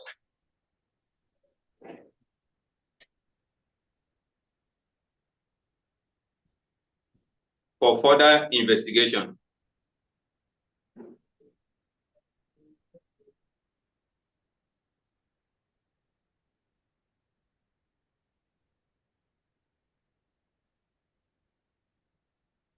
So my first statement was torn. They turned it and they gave me another sheet of paper again to write exactly what is in that video.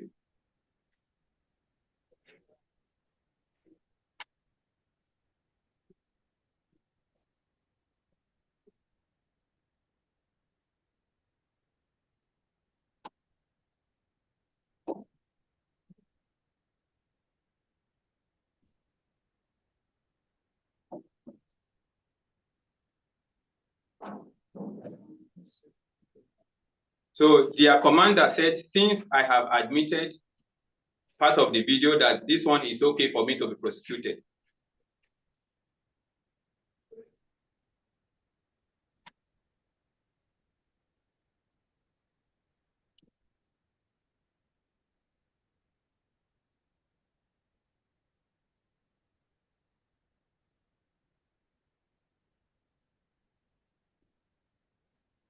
It was the following day, after 7 days in a detention facility with the military, I was taken to police state CID.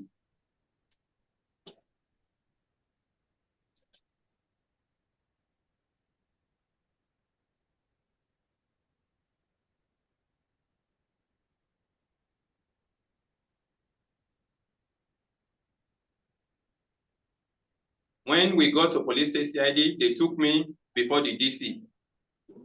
They took me to the headquarters.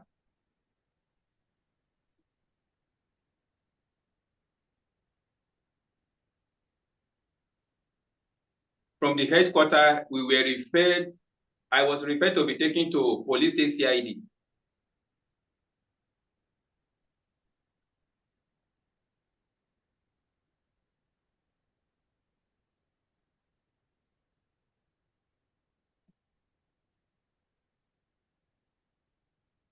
We got to the police state CID, they took me before the DC.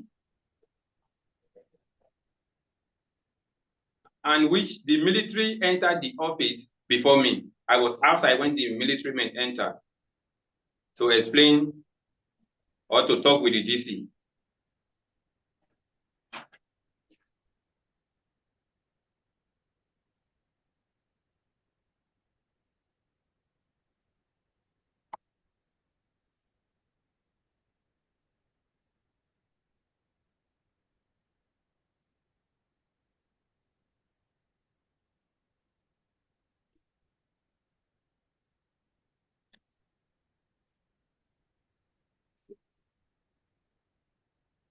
So I was later called before the DC, and they called my IPO, Supermaji, to also come.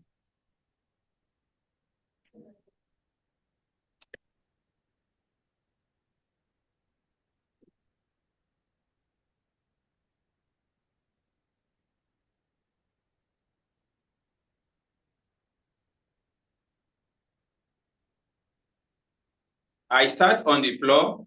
So the military men said, Oga, what I heard is just chicken. So I never heard what they discussed. Then the military men left.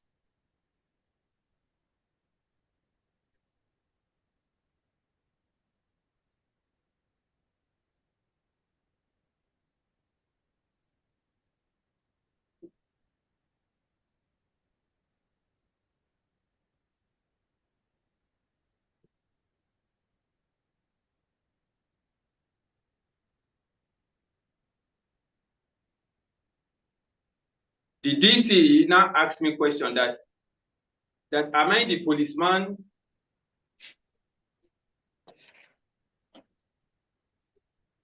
that agreed to be videoed? Why am I so stupid for me to go and make such agree such video with the military men in the bush? That the video has gone viral.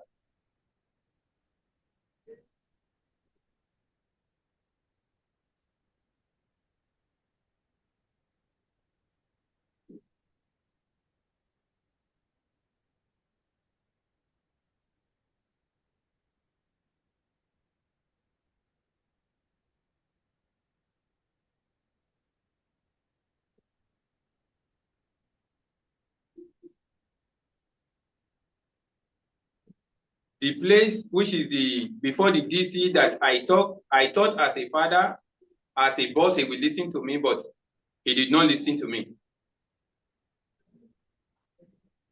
For me to explain myself.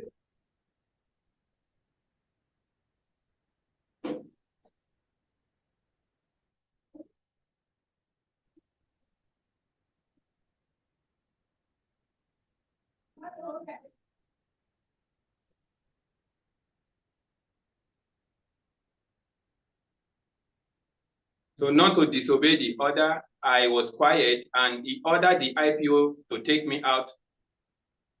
He gave order to go and record my statement.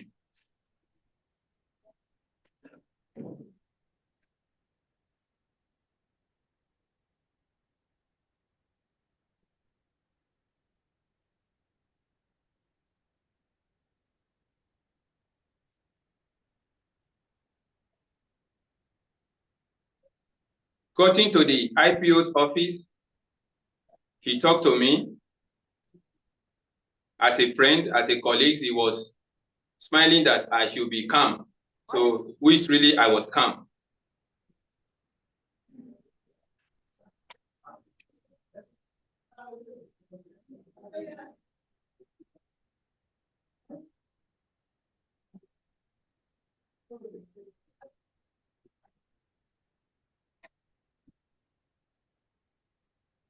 He said, there is nothing to be scared of in my case.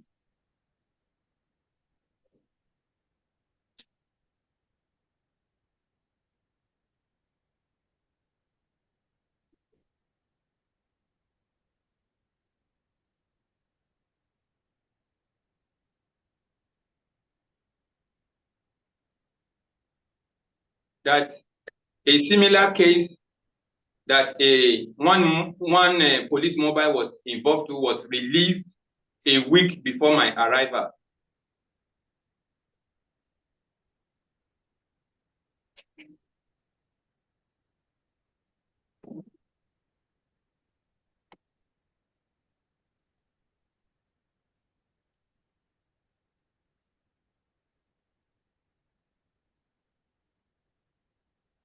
That he want to tell me what will save me from long detention, that I should just comply with the order from the DC.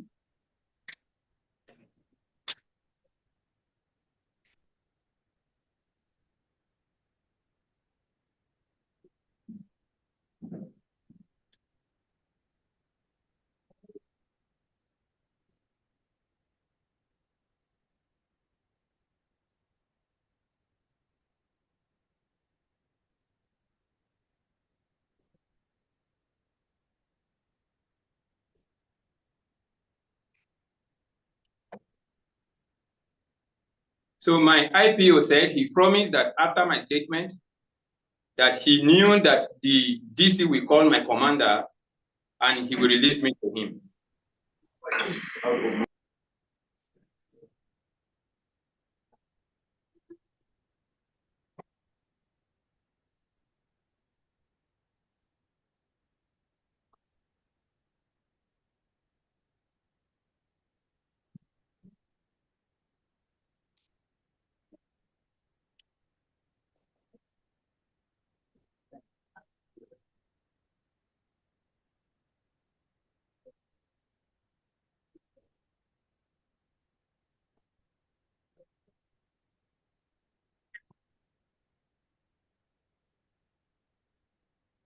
Is that it?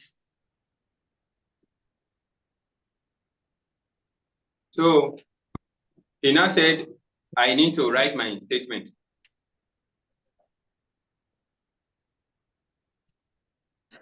And I said, okay.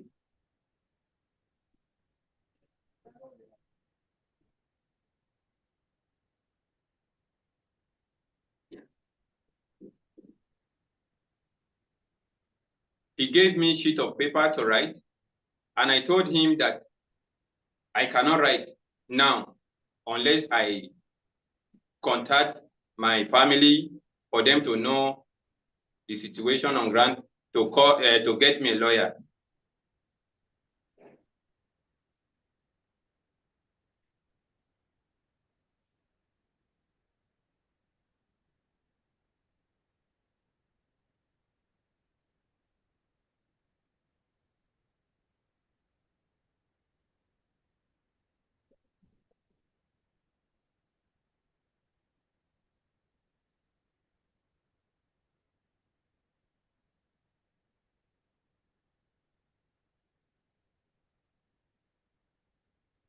He now laughed and said, how me, a serving member, will be demanding for lawyer, that there is no need for that, that he promised that I should just write my statement, that nothing will happen.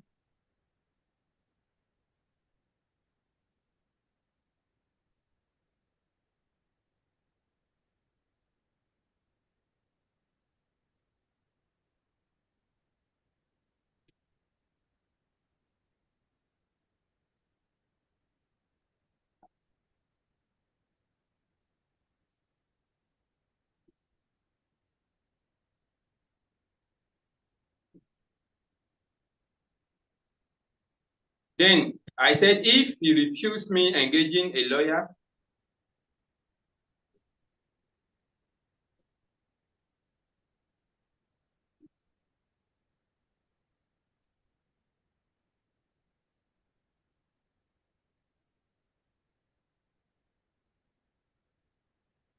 that I am not going to write anything. He should come and write the statement by himself.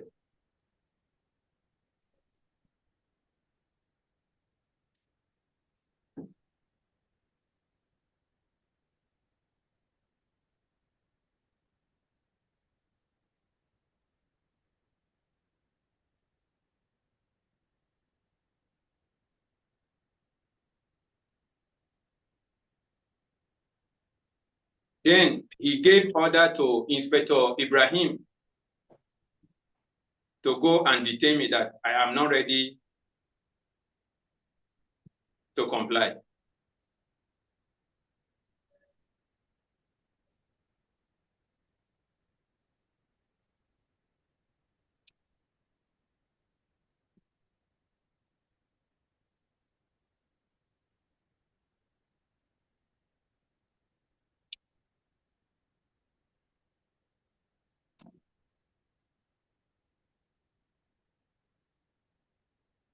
I was on my way to the cell.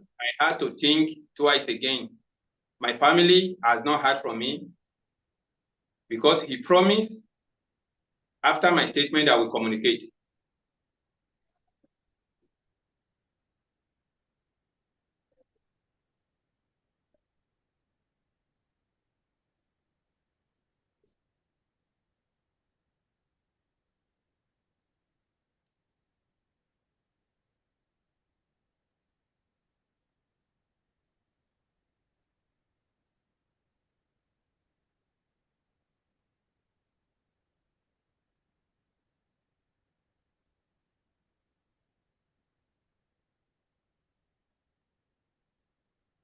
After begging the Inspector Ibrahim, he now took me back to their boss, Supumaji, back to the same office and explained that I am ready to write now.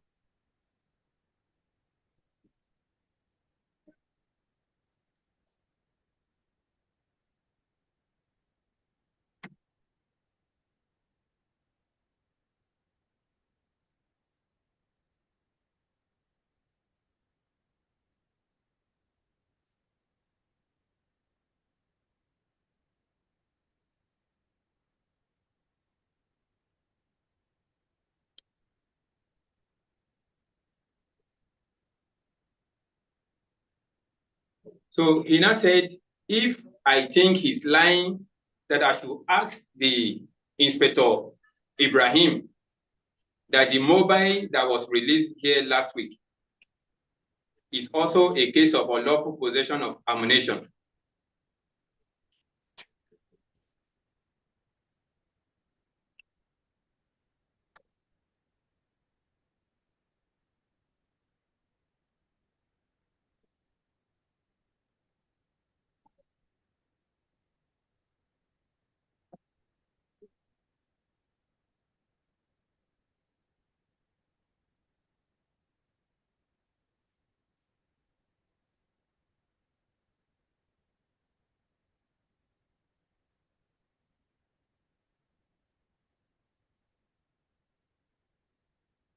And he said, after my statement, when I get to the cell, I will see some policemen who are in the cell, that I should also ask them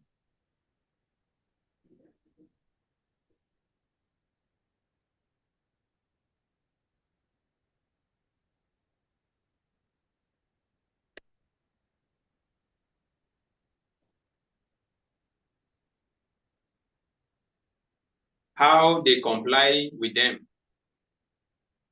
So he gave me statement sheet.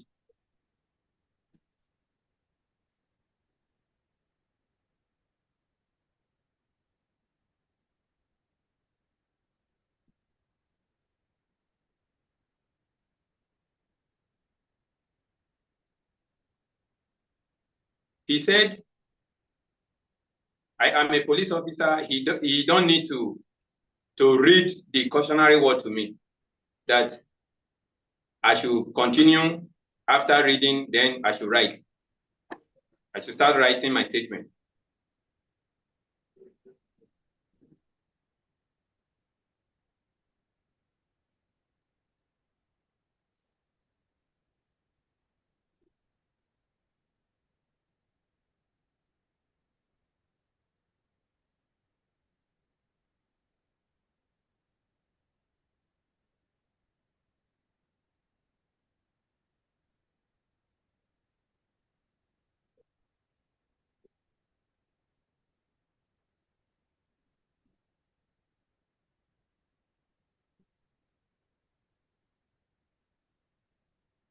And I also narrated everything that happened to him.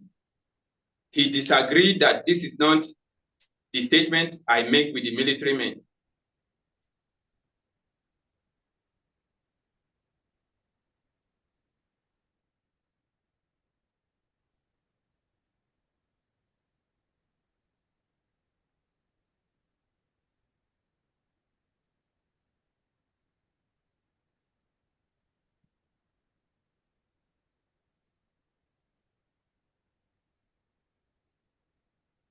So he now ordered one of his boys in the office that they should go to backyard. I don't know what he used outside to tell the policeman with rifle. So they went back at the window where I sat.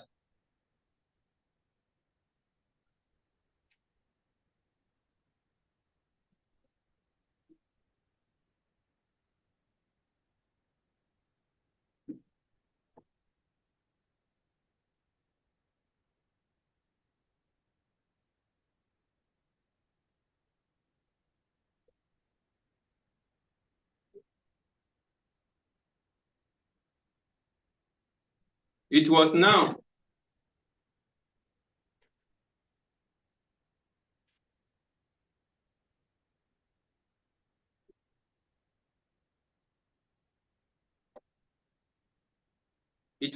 I have the idea because of the language, what the policeman was insulting, he was telling me Damaturu then. So he was insulting me that if I do anyhow here, I will see anyhow, that I should not comply. So I started writing again.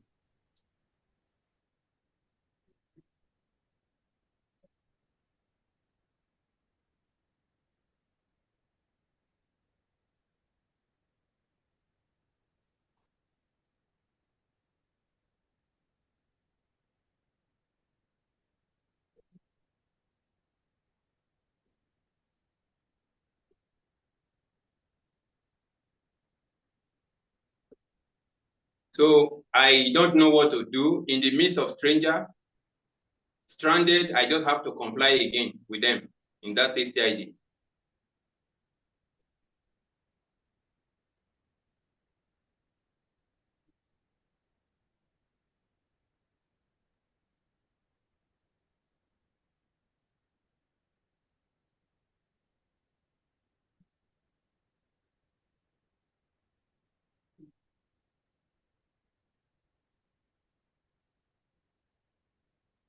After reading my statement, so he now said I should sign.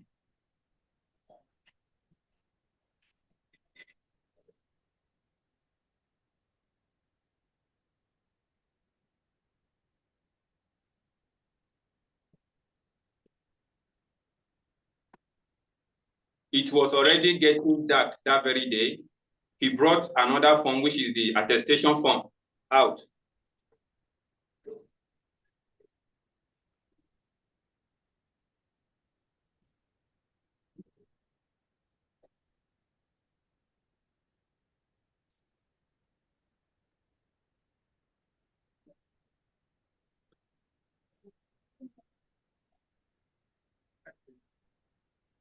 So he said I should sign the statement and the both attestation form blank.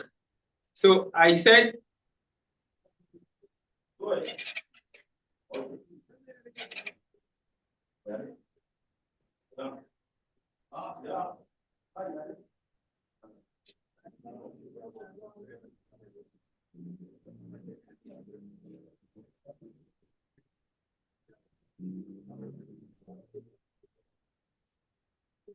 I questioned him, why did he ask me to sign the attestation form when I have not taken to the DC, before the DC?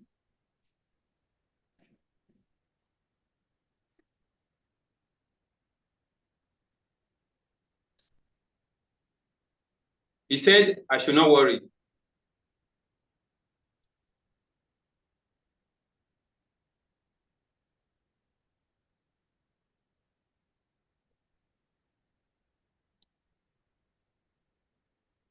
He has told me that my case is nothing.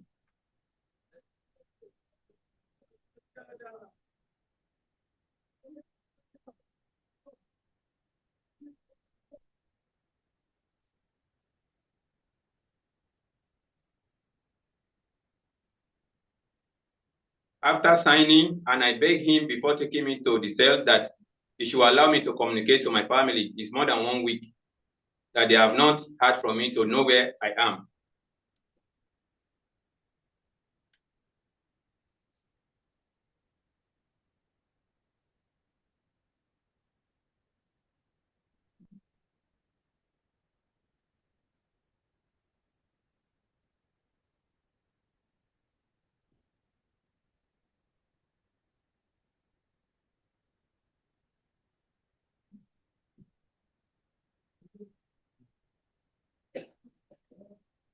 So he said, if I know my wife's number off heart, I say yes.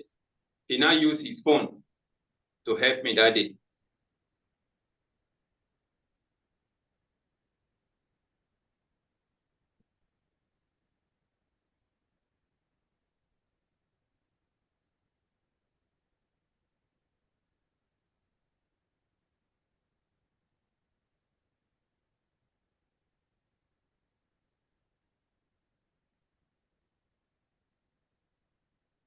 I called my wife to let her know that this is where I am.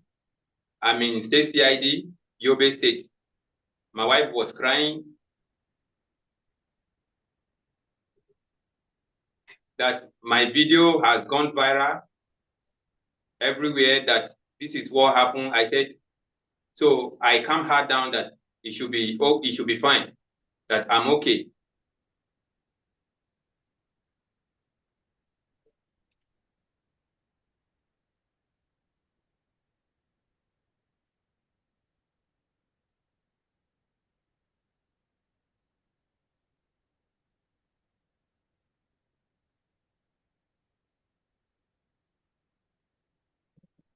Then he collected the phone from me. He now ordered for my detention.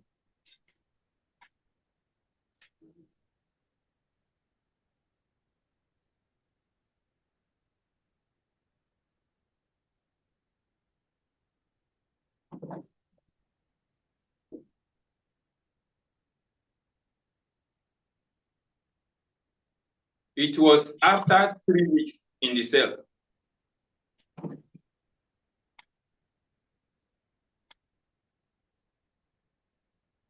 They took me before the DCP.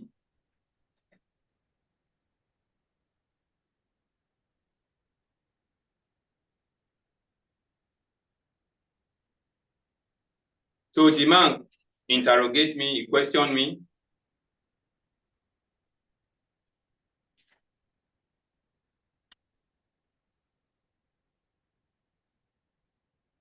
He now told the IPO that everything that I am telling him now that are not in my statement.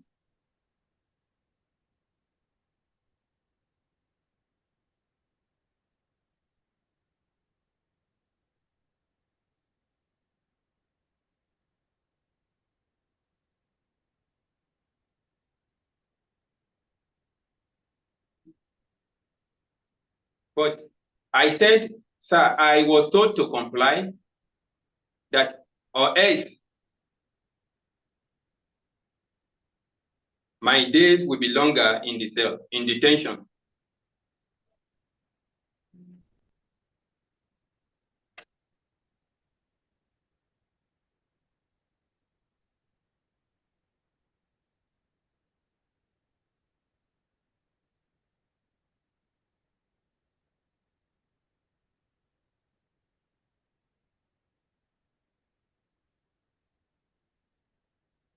He questioned the IPO, but he denied that nothing such of a thing.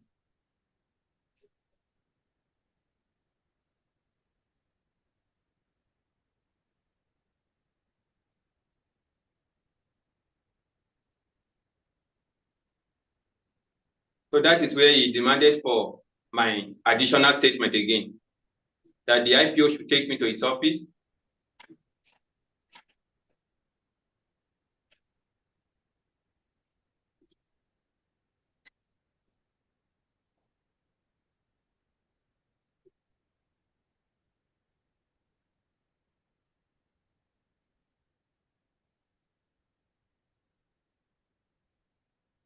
To also put down all these things that I'm telling him. Then he took me out, back to his office.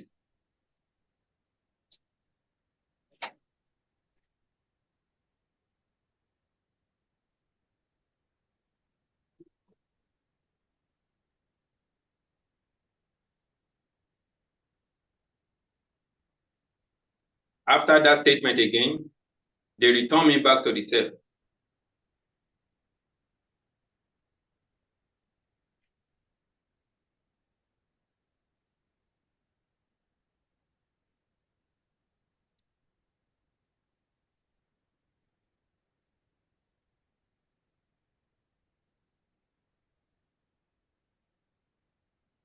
after 2 months in the cell, my wife was crying. Then they contacted with one lawyer.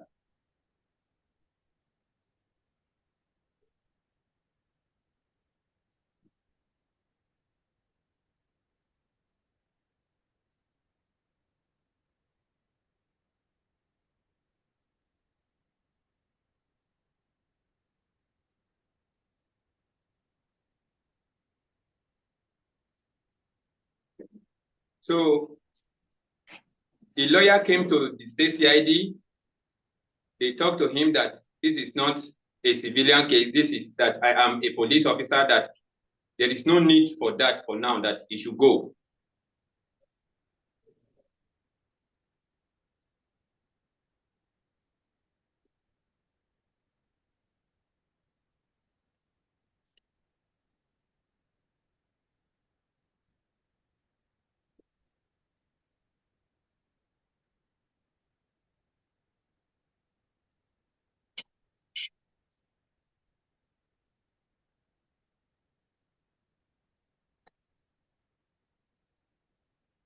So after 4 months and in the cell, I was surprised on the 1st of November 2021.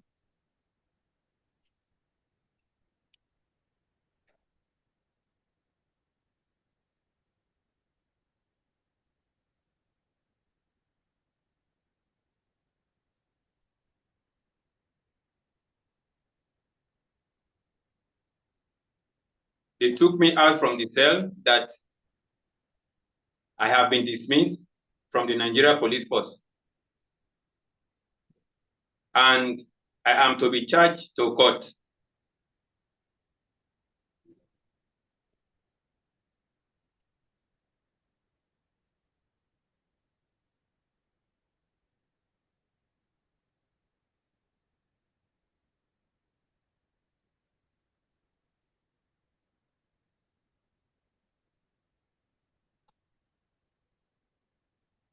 So that is how they handcuffed me, that I am to be taken to the court.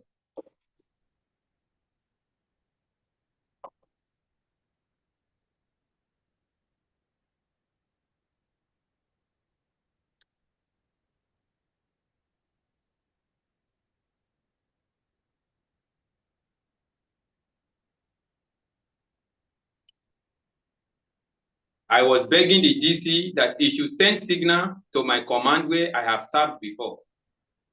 I have never been deported or tried or room in my career. I was crying, begging him that day.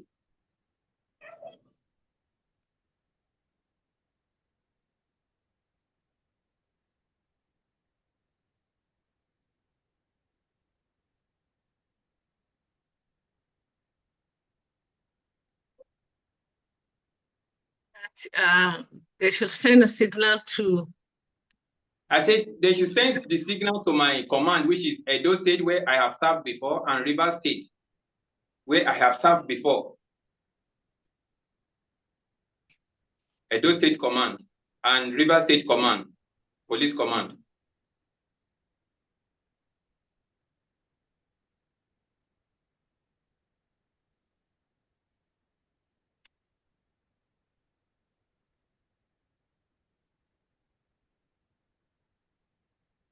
The man he said that one a long story, that the decision has been taken from the CP, that is the end.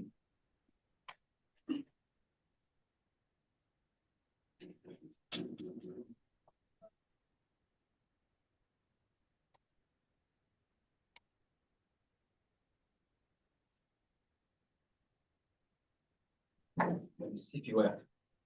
CP of Yobe State Command. I can't really know. CP, what is CP? Commissioner of Police.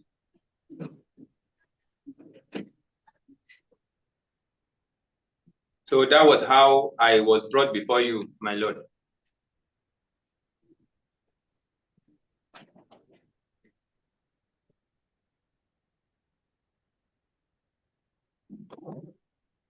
You have had the charges, so what do you want the court to do for you now? I believe the court know the law more better than anyone.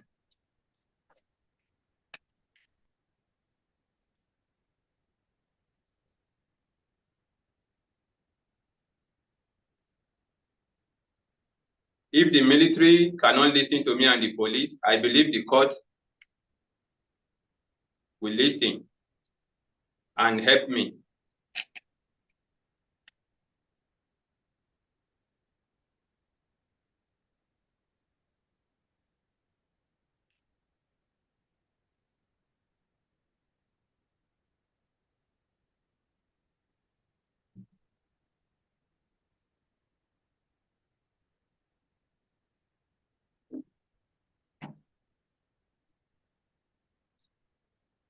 That is all for the defense.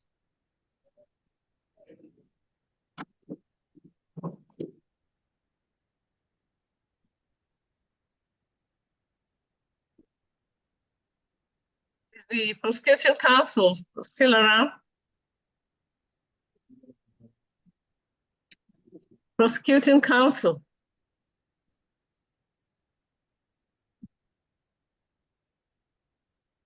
Yes, my lord, we are very much around.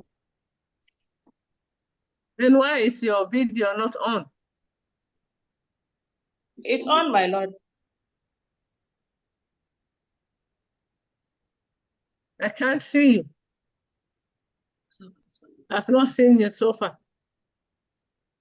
My lord, the video is on. Okay, I've seen you now. Okay. Yes. Yes, my lord. We have a few questions for the witness. Yes. Mr. Ebenezer Oji. Yes, my lord. Remember that you are on oath to speak the truth. Yes. And you know the implication of lying under oath.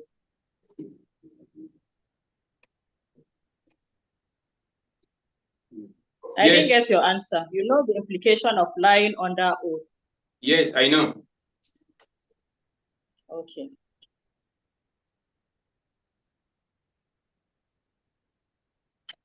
Mr. OJ, I put it to you that you were not granted any casual leave to travel out of your duty post. I was yes granted. Or no? I was granted. But at that particular time,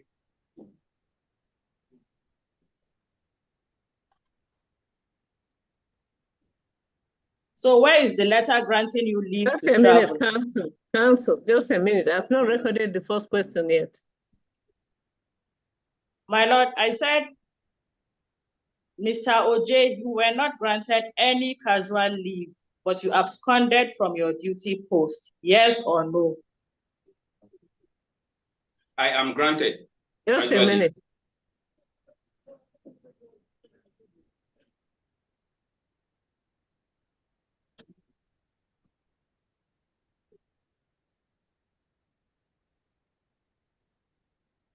Yes.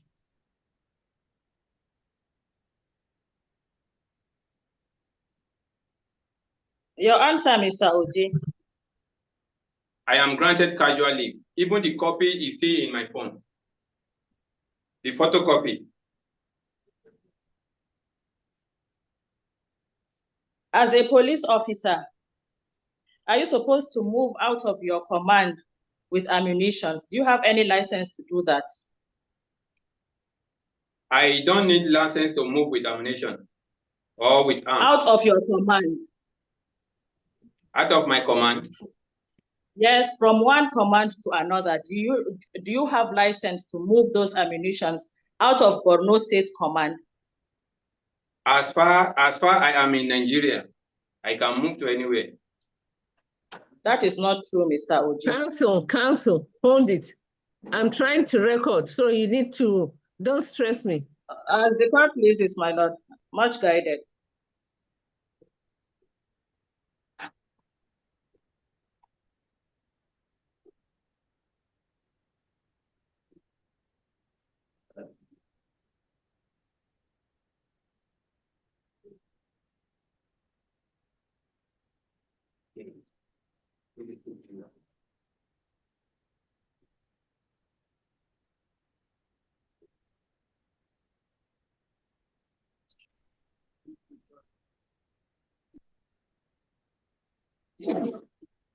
Yes. Can you list the ammunitions that you were caught with? You said? List the ammunitions you were caught with. You were arrested with. It is before the court. Yes, I want you to say them. We don't count the ammunition in operational grant. I am saying you should tell me the types. Okay, the type is AK ammunition, AK-47 ammunition.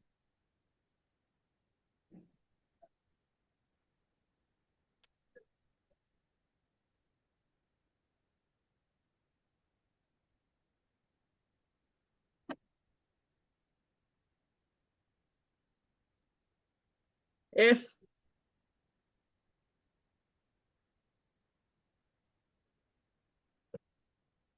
Councillor, is still there? You have muted yourself. We can't hear you. Yes.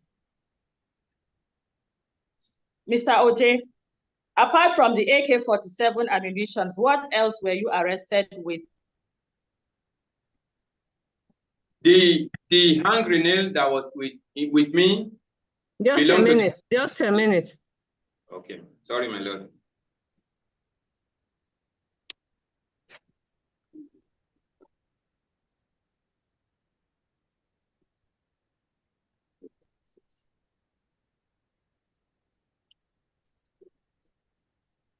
Yes. The hand grenade belonged to the military. That is why they could not bring it with me to the police state CID. They know that they are lying.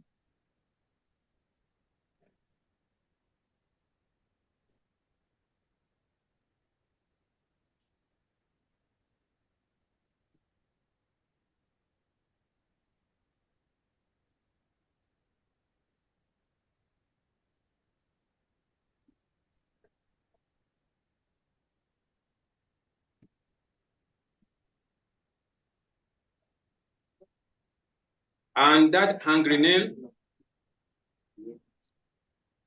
That is all I'm asking. It's okay.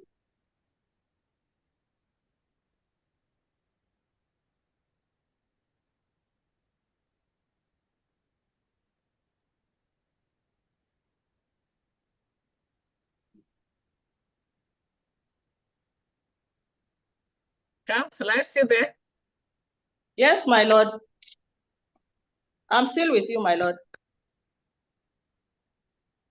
You have so many cases. Can you just, we're waiting for you. Yes, my lord. Besides the 226 live ammunitions, you were also, I put it to you that you were also caught with a hand grenade. Yes or no? No.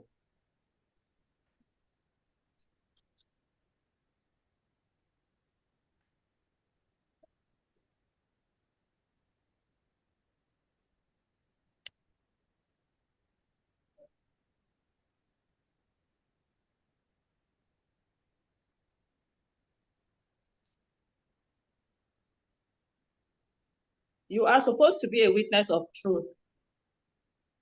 And as the patriotic Nigerian you have made yourself out to be, you know that Borno and Yobe states have different commands. One Nigeria police. You know that. We are one Nigeria police, not Yobe or Borno State Police. No, listen to me. Get me clearly.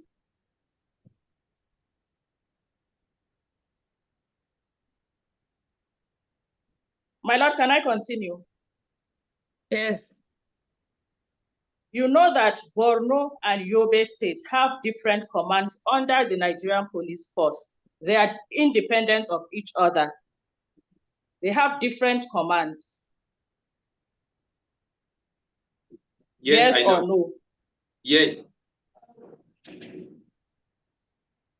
And you chose to carry the live ammunitions into Yobe State, which is not your place of primary assignment. Because it is more safer Just here. a minute, just a minute. That he chose to carry the live ammunition and the one-hand grenade into Yobe State.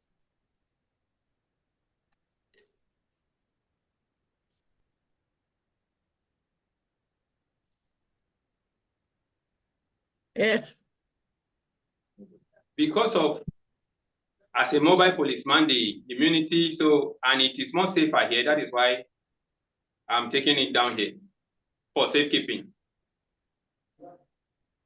So you mean in the whole of Borno State, there's no place you can surrender your ammunitions? I don't know anybody there. Very well.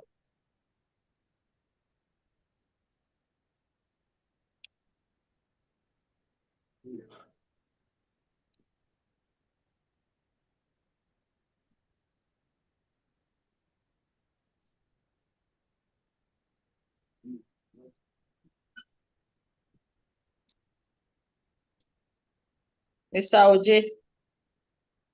My lord. I put it to you that you were subjected to Audley Room trial on the 1st of October, 2021. 1st October? Yes, 2021. That your question again?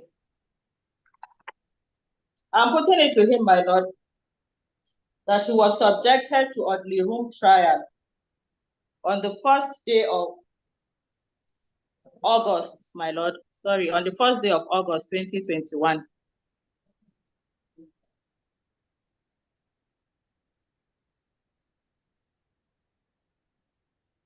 Yes. For the following offenses. One is discreditable conduct. Discreditable conduct, my lord.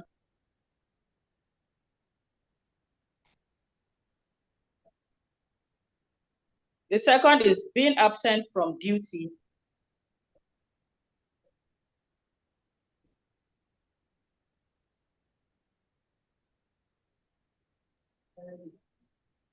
And the third is corrupt practice.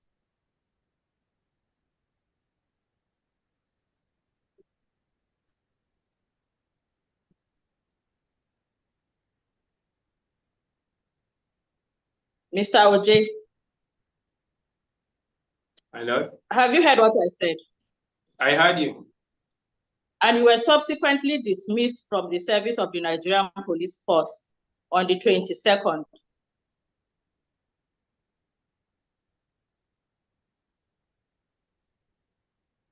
Is that true? Yes or no? That is not true. No, those dates are not correct. So what are the days? Tell the court, please. What are the days?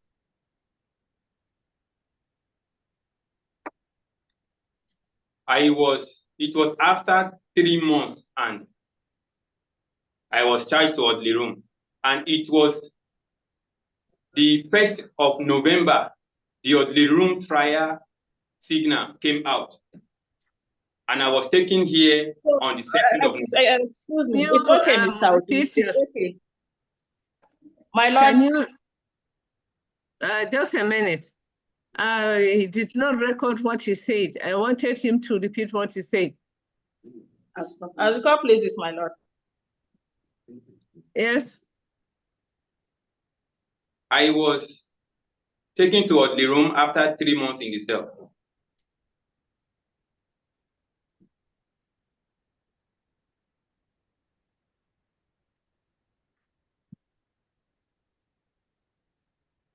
Yes. And the dismiss signal came on the 1st of November.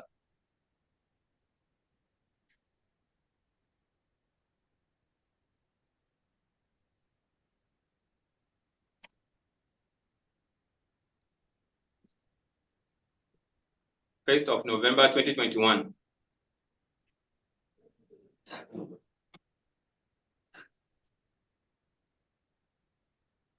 Yes. So, Mr. OJ, you will agree with me that you were subjected to ugly room trial? Yes or no? No.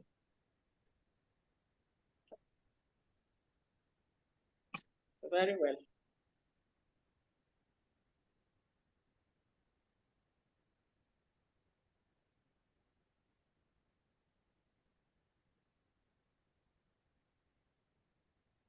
Yes. And you have been dismissed from the Nigerian police force?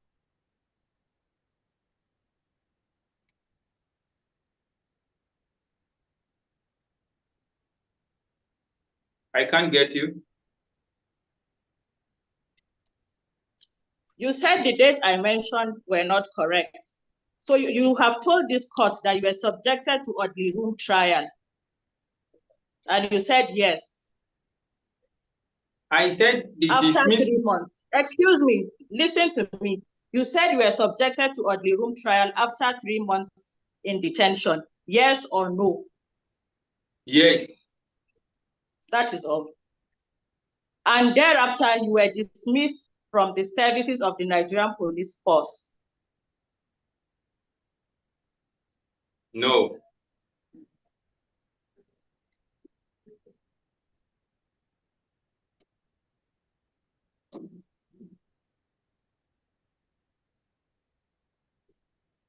Yes, counsel. So are you trying to tell this court that you are still a serving member of the Nigerian police force?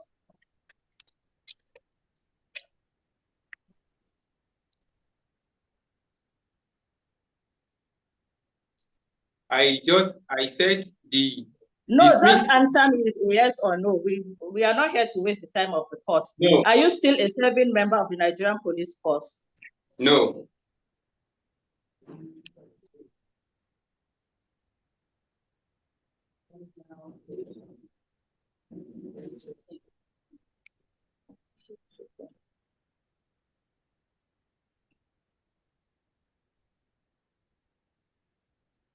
Is that it, counsel? My lord, just 2 more questions, my lord. You will agree with me that you recorded your statement before the state CID. You wrote it by yourself, yes or no? Yes.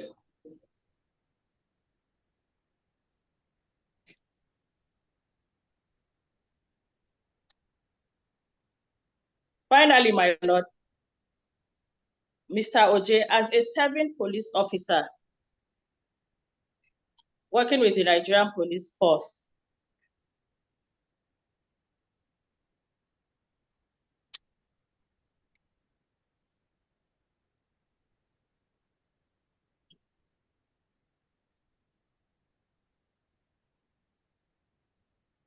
are you allowed to carry dreadlocks on your head?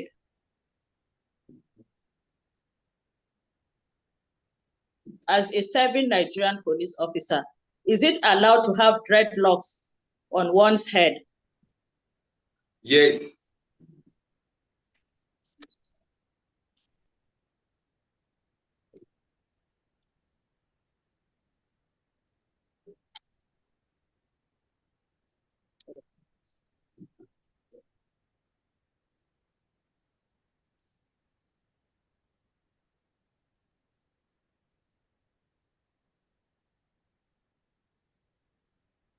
My lord, that is all for cross-examination, my lord.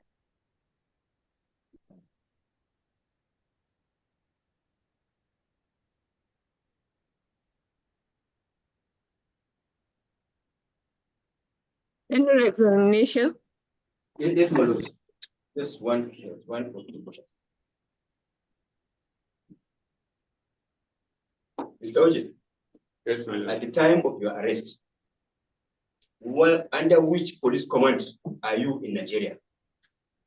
Are you serving in Nigeria? River State, Port Harcourt. Give us a second. Port High Just a Court. minute, counsel. I need to record your statement first. Let's go, please, my lord.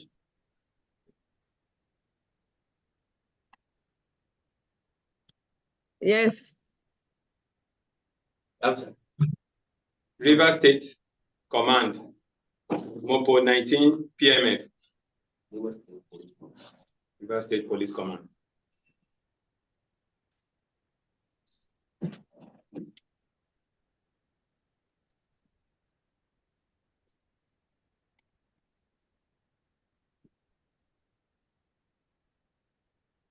In case of the room trial, where were you supposed to be tried? At your command or anywhere else? I supposed to be trying my command.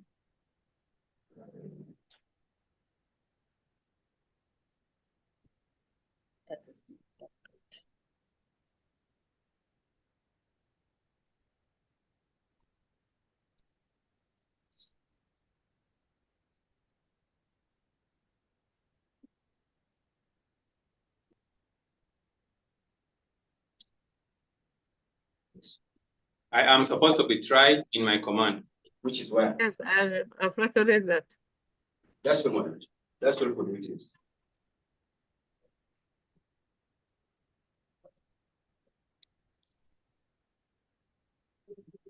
Yes. That's all, my lord. That's all for the witness. Yes.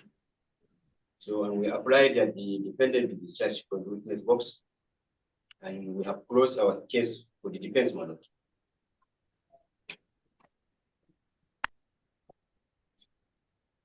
Application granted.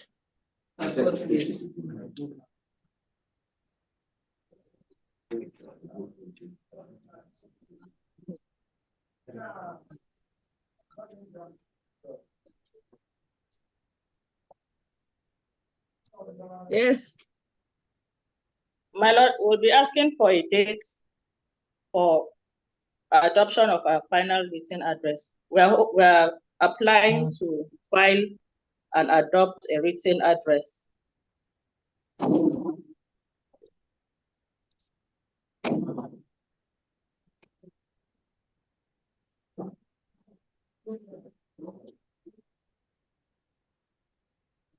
Registry, give us a date.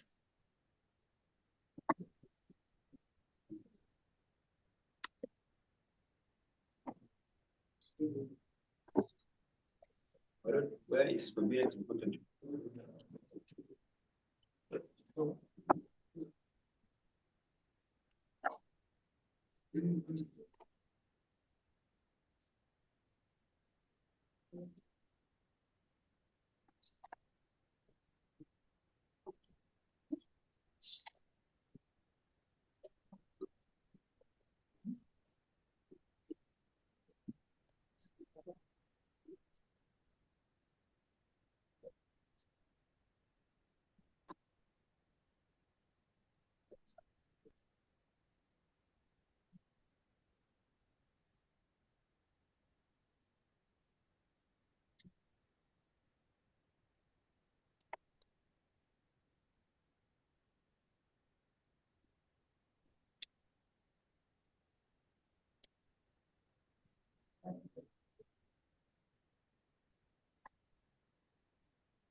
This matter is hereby adjourned to the first day of October 2024 for the adoption of final written address by council. Council are to ensure that they file and exchange their processes before the next adjourned date.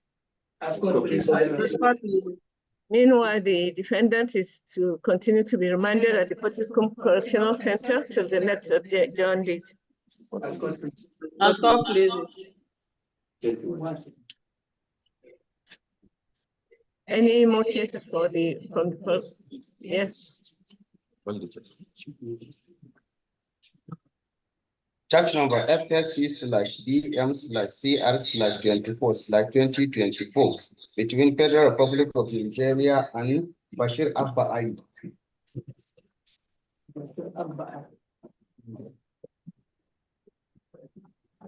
My lord, the defender is present here and he speaks with American and he speaks Hausa, my lord.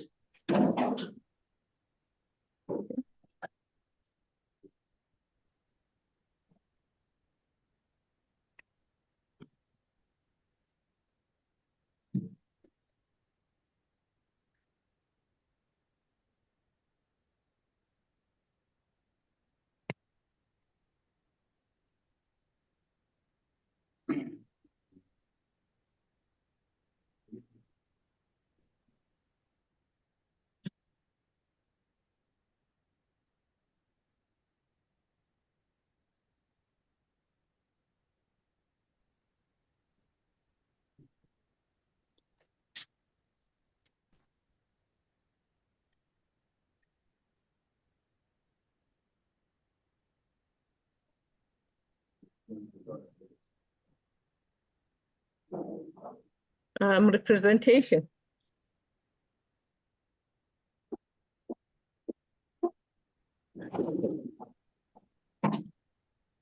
Is that AFCC case? Prosecuting counsel, you are muted. Mukhtar Ali Ahmed.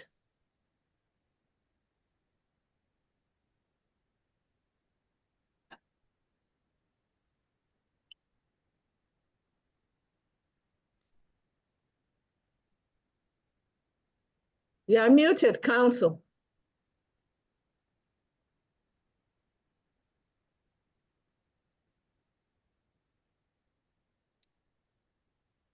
With proper respect, my lord.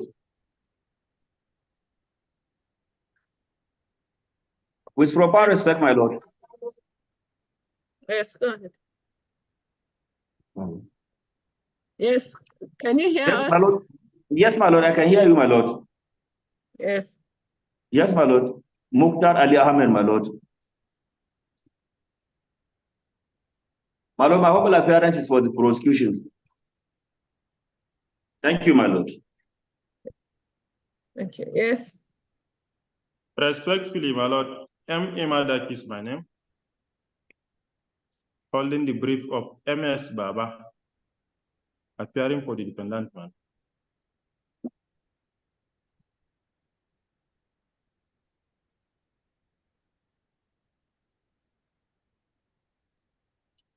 Yes. My lord, the matter is coming up for review of facts. I have my witness with me in court, my lord. Subject to the overriding court convenience, my lord, we are ready to proceed.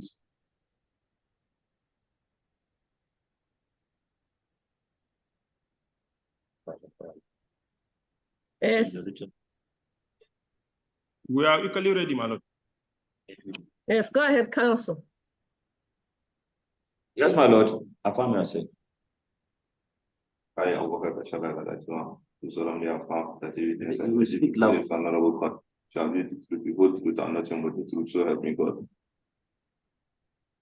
My lord, PW1 affirm himself. Name. Abubakar Bashara. Abubakar Kachala, my lord.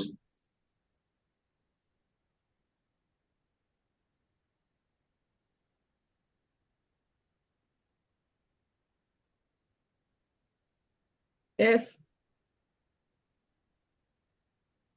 May the court know your name once again. My name is Abubakar Bashara.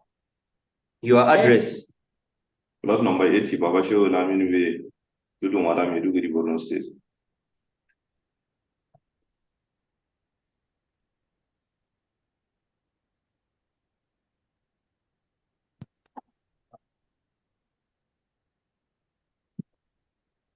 Yes, counsel, go ahead.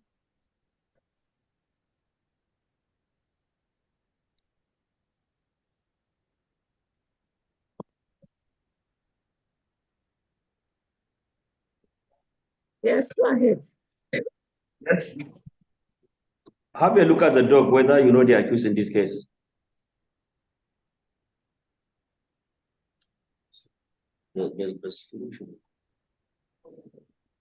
Fortiskum Correctional Center. My lord, Where are you? Yes, my lord. Where's the defendant? Because I've not seen the.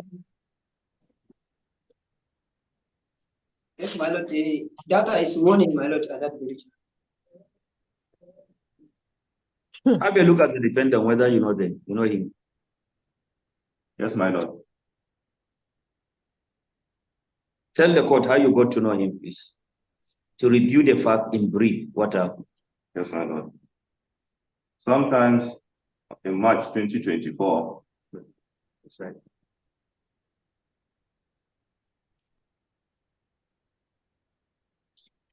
Yes. the Economic and Financial Crimes Commission, Maiduguri Zonal Command,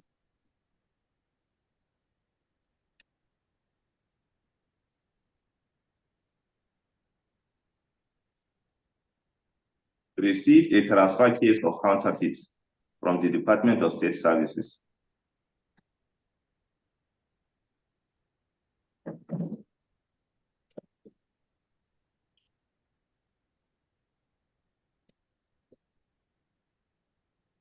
Yes.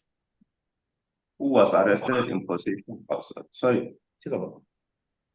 received a transfer case of counterfeit against Bashir Abba Ali, the defendant, who was arrested in possession of 45,000 sefa.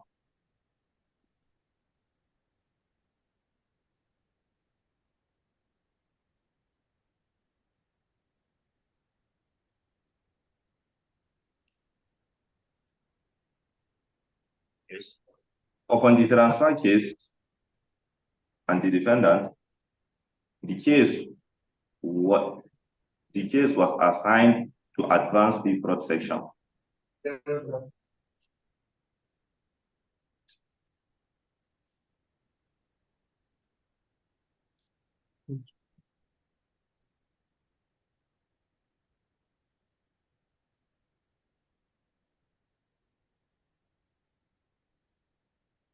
Yes. To advanced fee fraud section, team C. Just a minute. The defendant is at the correctional center. I doubt if he speaks Hausa language. As the court Not- pleases.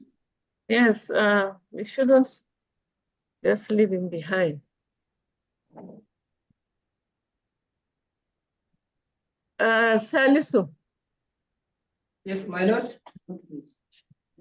Yes, you need to interpret. Because I've not seen any counsel with, okay, oh, he has a counsel, I forgot. Yes, he Since has I'm a- tired. Oh, I see. But it's As a still court- review of cases. He needs to hear what, anyway. Can you just remember anything so that you can interpret in as much as he has a counsel? No, my lord. Okay, you are not paying attention. Marlon Salisu, My lord. I said, tell him that the witness is from the EFCC Maiduguri Zonal Command, that they received a transferred case from the DSS against him, that he was arrested in possession of 45,000 sefa. Wannan mai bada saida yanzu wanda yake bada saida akan wannan batu da ake gudanarwa na shari'a yanzu. Shi wanda yake bada saida din shi ya kasance shi ma'aikaci ne na hukumar nan ta masu yaƙi da yin harkoki da kudaden jihu, amma sun samu wannan batu ne daga wurin 'yan sandan farin kaya, magana ya zo gaban su. Shi ne zai ke ba da saida wanda an samu jimillar kuɗi ya kai naira 45,000 na sefa. A spot placement. Thank you so much, Mr. Sadisu. Thank you very much, my lord. Upon receipt of the case. Yes, my lord. Upon receipt of the case, it was assigned to advanced fee fraud section, team C.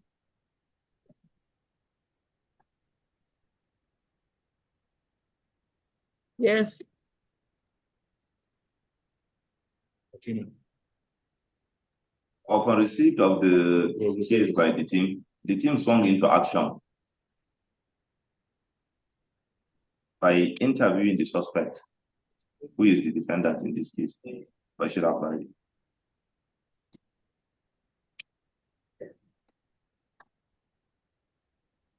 Go ahead. The team swung into action by interviewing the defendant and further taking his statement under words of caution.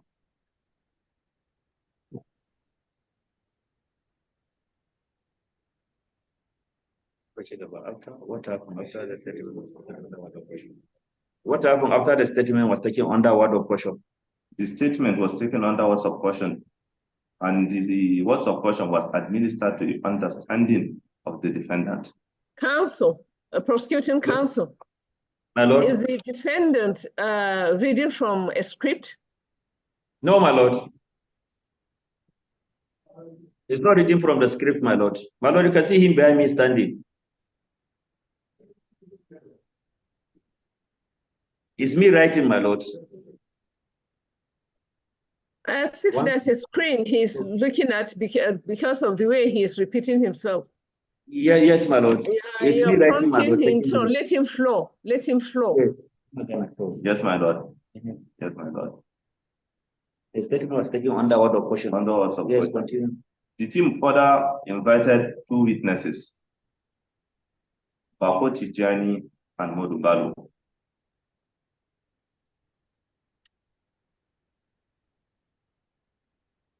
Can you repeat the names of the witnesses called? Bako Tijani Okay. and Modugalo. Yes. Who also volunteered their who were interviewed and volunteered their statements.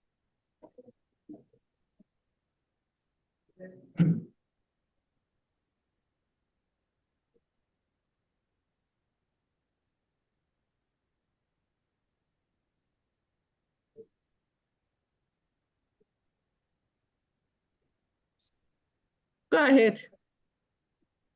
The team further wrote letter of investigation activity to the Forensic and Crime Laboratory Department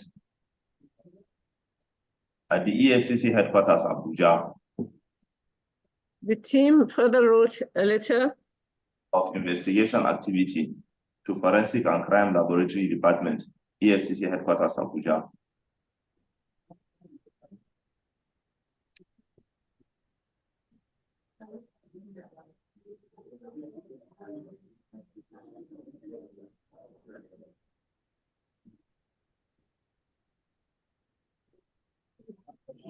For analysis of the said currency.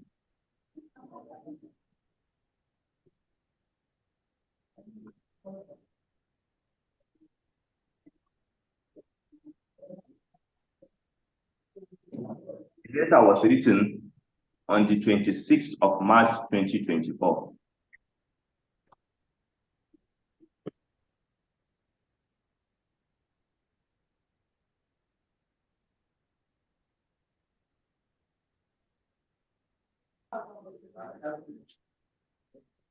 Yes. And response was received on the 8th of April 2024.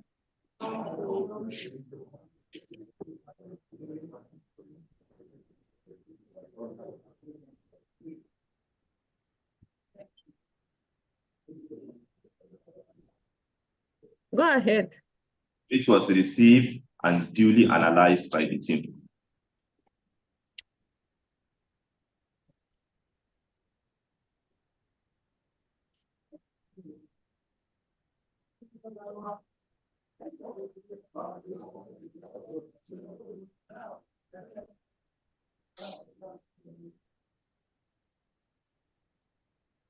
We're waiting for you.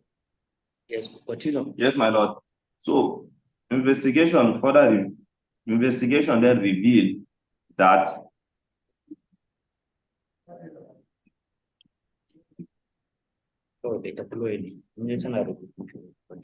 investigation revealed that the defendant Bashir Abba Ali,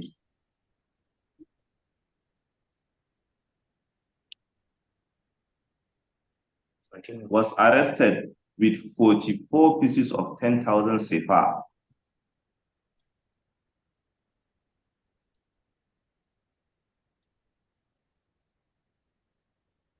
With serial number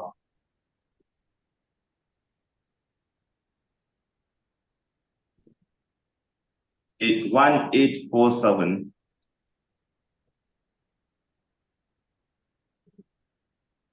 5302 891H.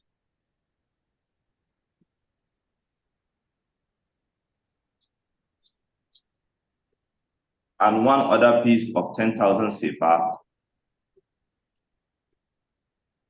One other piece of 10,000 sefa, sorry, madam. Without serial number.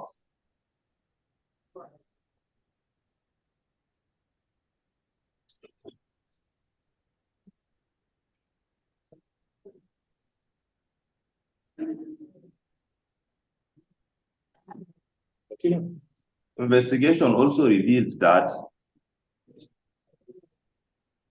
the 45 pieces of 10,000 sefa in question were proved to be counterfeit.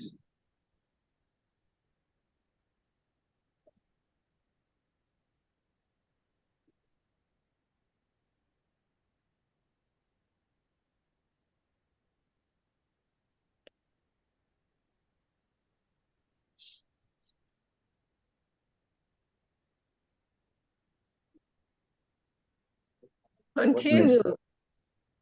Look, the witness. Yes, You're madam. supposed to look at your screen and continue. I don't like this waiting for counsel to finish. Okay, You're sorry, supposed madam. just to flow. So I don't like prompting you. You are stressing me. I'm tired already. Yes, madam. I don't like to keep prompting you. You are not supposed to watch what prosecuting counsel is writing. Yes, madam. Yes. Investigation also revealed that the defendant, Bashir Abba Ali, did not report to any law enforcement agency or to the chairman of the Keke Napep Association, Gaidam local government area, when he claimed he found the money inside his tricycle, Keke Napep.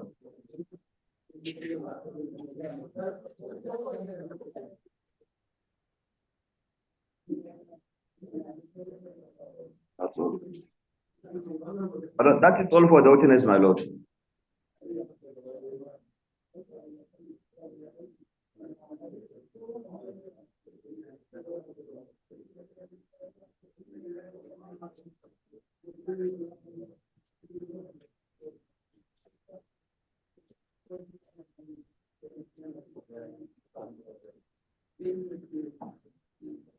Any cross-examination? Yes, my lord, we have very few questions to ask the witness. A review of fact. Sorry, my lord. My lord, if I may chief in, it's a review of fact. Yes. My lord, I don't think if procedurally the defense counsel would have to cross-examine the witness. My lord, we have made mention of some document that we need to tender them. So you didn't say anything about those documents. I was surprised because you said that was all. So, my lord, that is all. My lord, that is all for him, because we need to bring one of his team member to state his role, even if it is two-line, to lay foundation and tender the document, my lord.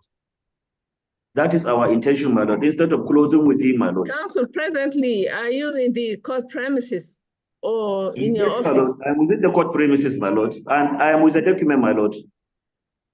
Are you with the witness that is to tender the documents? Yes, my lord, I can tender the document through this witness, my lord. I can lay foundation, my lord.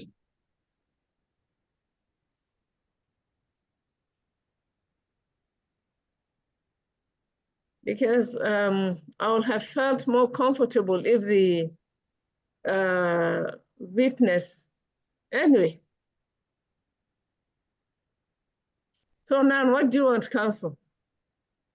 My lord, I want the witness to lay foundation regarding the document, then we can appear in court and tender the document. We are already in town before we receive the message.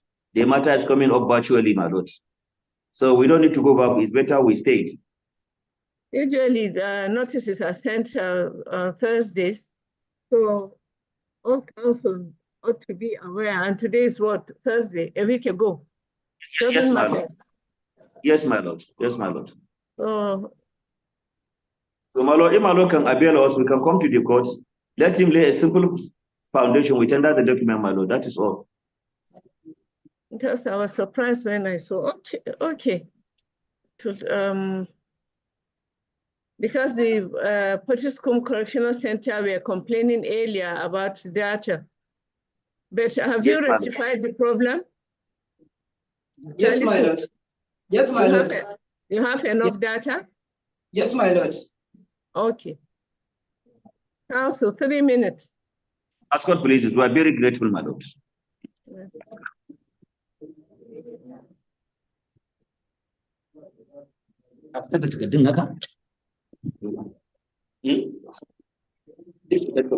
Counsel, you need to mute before you. My lord? Your gadget is on, it's not muted. Maybe you can mute it when you're in the court hall, you can then unmute. Okay, my lord.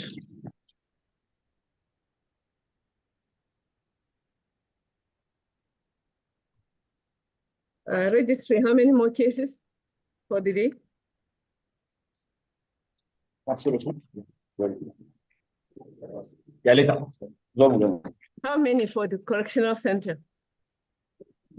Okay, this is the last one. All the others are for traditional city.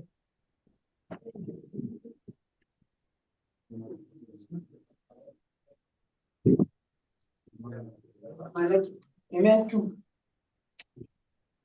In here at the correction center, my lord, remain 2. Okay, 2. Yes, my lord. The registry of court is saying none. 2. One is Mohammed Wali. The other one judgment is Mustafa Bukar and Ibrahim Harun. Registry at I think you need to. Anyway, let's continue with this case. Meanwhile, you can communicate. Yes. Is the prosecuting, I mean, the defense counsel still here? Yes, my lord. Okay. Yes, Mustafa Kankachalla, you made mention of the statement of the information as recorded. Yes, madam. If you see the statement, how can you identify the statement? The statement. Just a minute, I need to record his question.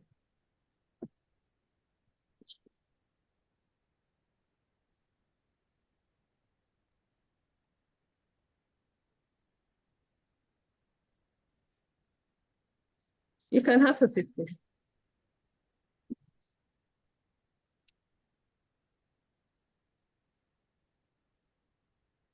Yes, you were saying? If you see this, you made mention of the statement of the defendant was recorded under one of them. If you see the statement, how can you identify the statement?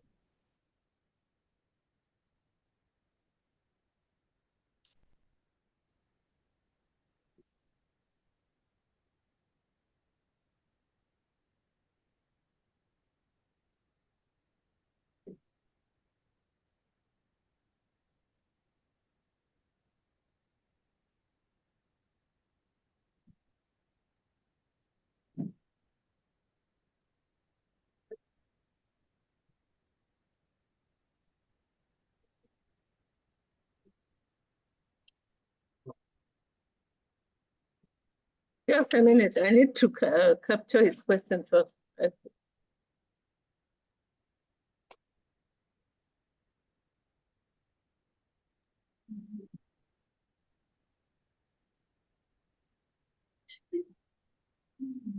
Yes.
From the direct, from where?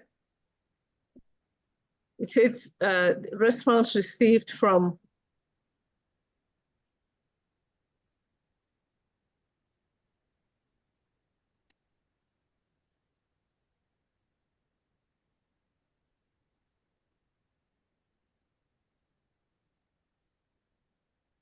Yes.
Let him tell me one after the other. I need to, because just give me 1 minute.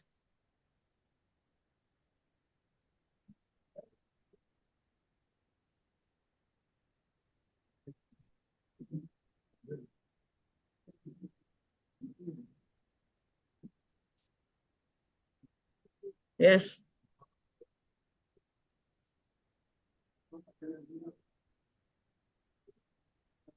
The statement, okay, the extrajudicial statement.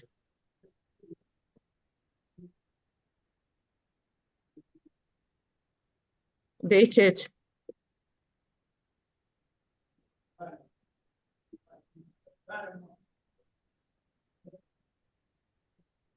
Yes.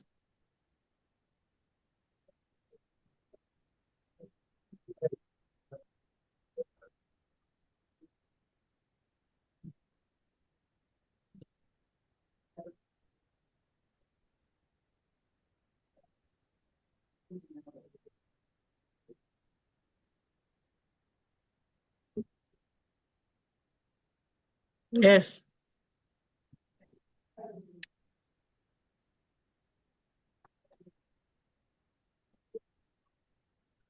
Just a minute.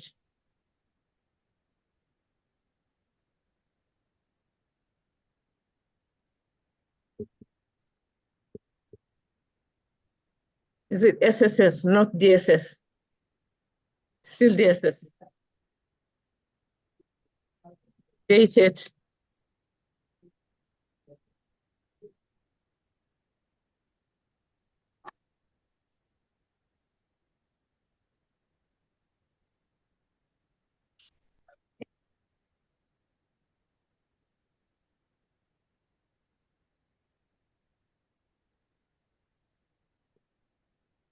Okay.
Is it exhibit number C?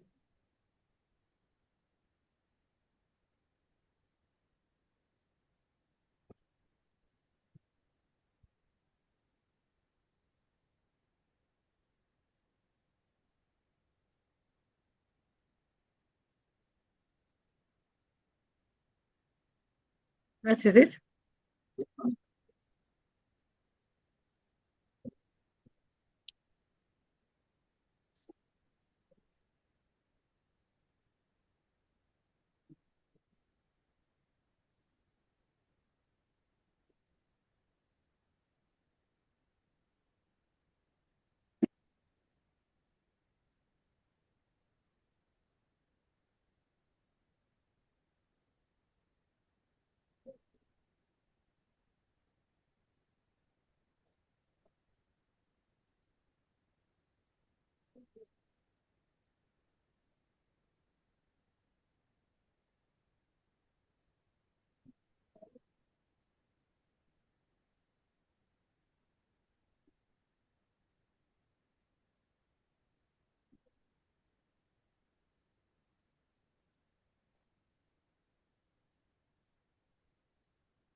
That is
following exhibits are hereby admitted into evidence. The extrajudicial statement of the defendant dated 12 March 2024 and the additional statement dated 20th March 2020, 12 March and the additional statement of 20th March hereby marks as exhibit EFCC Bashir 1A and 1B, transfer letter from the DSS dated 11th March 2024 received by EFCC Zonal Command as exhibit EFCC Bashir 2, white envelope with the exhibit number CER MAI 0102 2024 marked as exhibit Bashir 3A while enclosing the 45 pieces. It's marked as exhibit EFCC Bashir 3B, respectively. As court, please, my lord. Jawaban da sai da ya bayar na cewa takardun kuɗin da aka samu na saifa a wajenka yanzu shine kotu ta tabbatar da cewa ta amince da su a matsayin saida na wannan kuɗin je kuɗin. As court, please.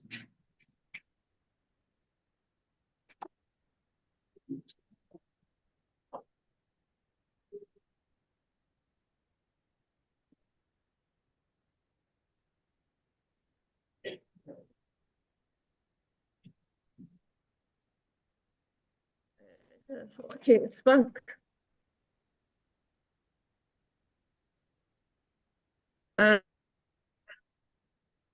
Correctional center, are you still with us? Yes, my lord. Correctional Yes, my lord. center? Yes, my lord. Okay. Defense counsel, are you still with us? Yes, my lord. Okay.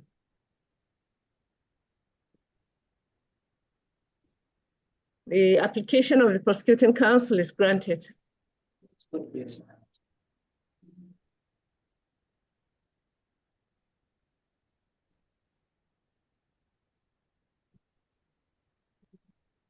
Usually, I ask if the defendant has any questions to ask, but in that case, yes. I'm waiting for the prosecuting counsel. No, it's okay. Let's go. I'm waiting for you. I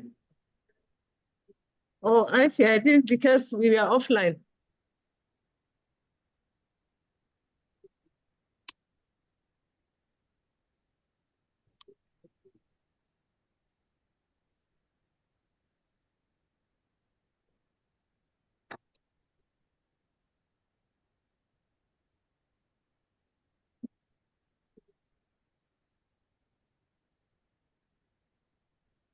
I'm not really, I wanted to hear from the defendant before I convict him.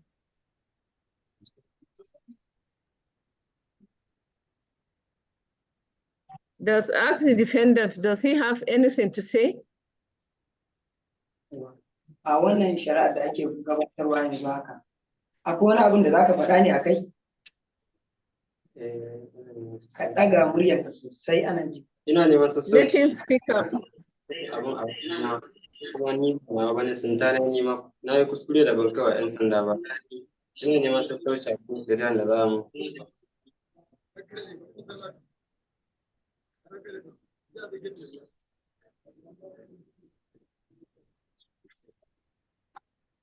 Okay. Is that it? Can I hear from Dr. Okay. And my lord, subject to your convenience, in addition to what the defendant just said, my lord, we have pending application before you, if my lord will accommodate us. Application for bail, my lord.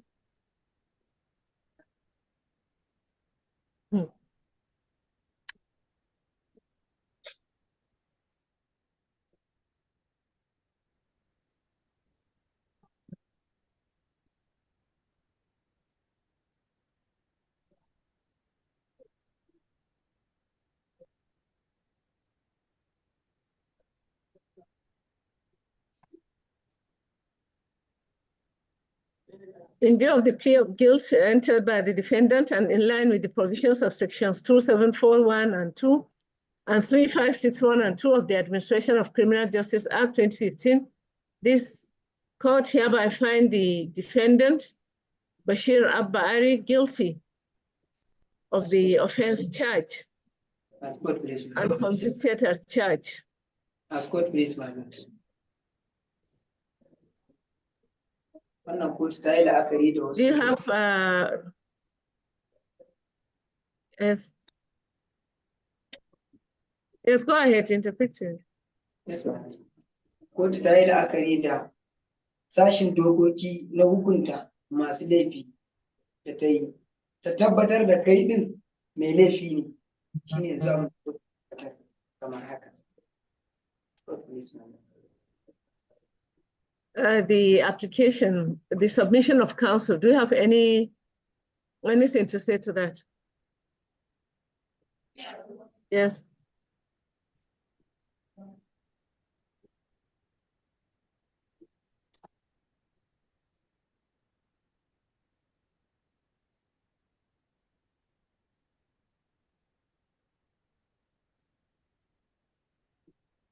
Bureau.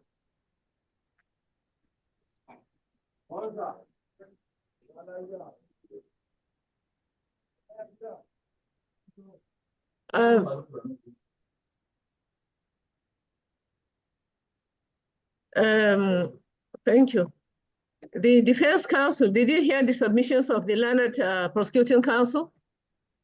My lord, sorry, my lord, I didn't hear him. I did not. He said you served him this morning and the bail application has already been overtaken by events. The events being the proceedings this morning.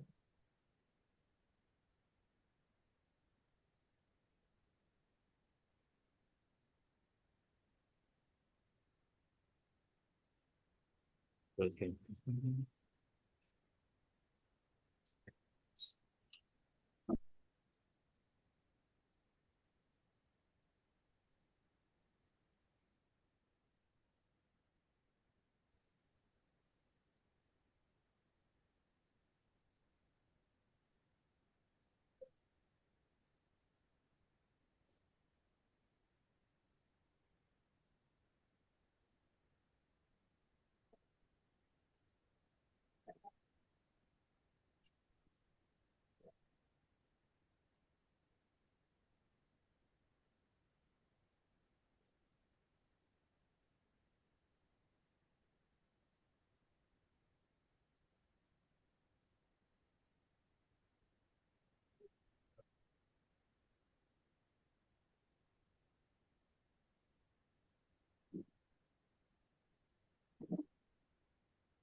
This honorable court will adjourn this matter to a date that will be communicated to counsel by the registry of court before vacation. Proceedings to be by virtual mode. As court, please, my lord. Yanzu za ka je ka zanna. Sai an kotu za ta yi dubi da ranar da ya dace a sa a ci gaba da shari'a. Kafin a shiga wannan kotu na da kare da za a shiga kamar haka. Ka je ka zanna. As court, please, my lord. Register of court. Yes.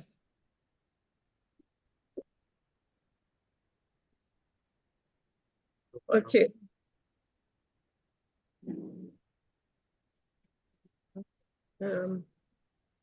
Fortiscum Correctional Center.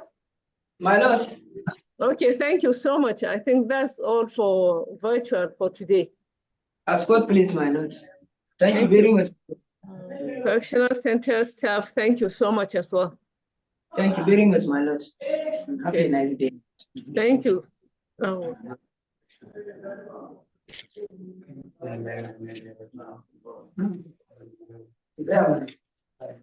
Ina so ina gani mana abu.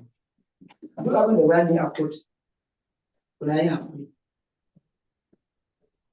Maybe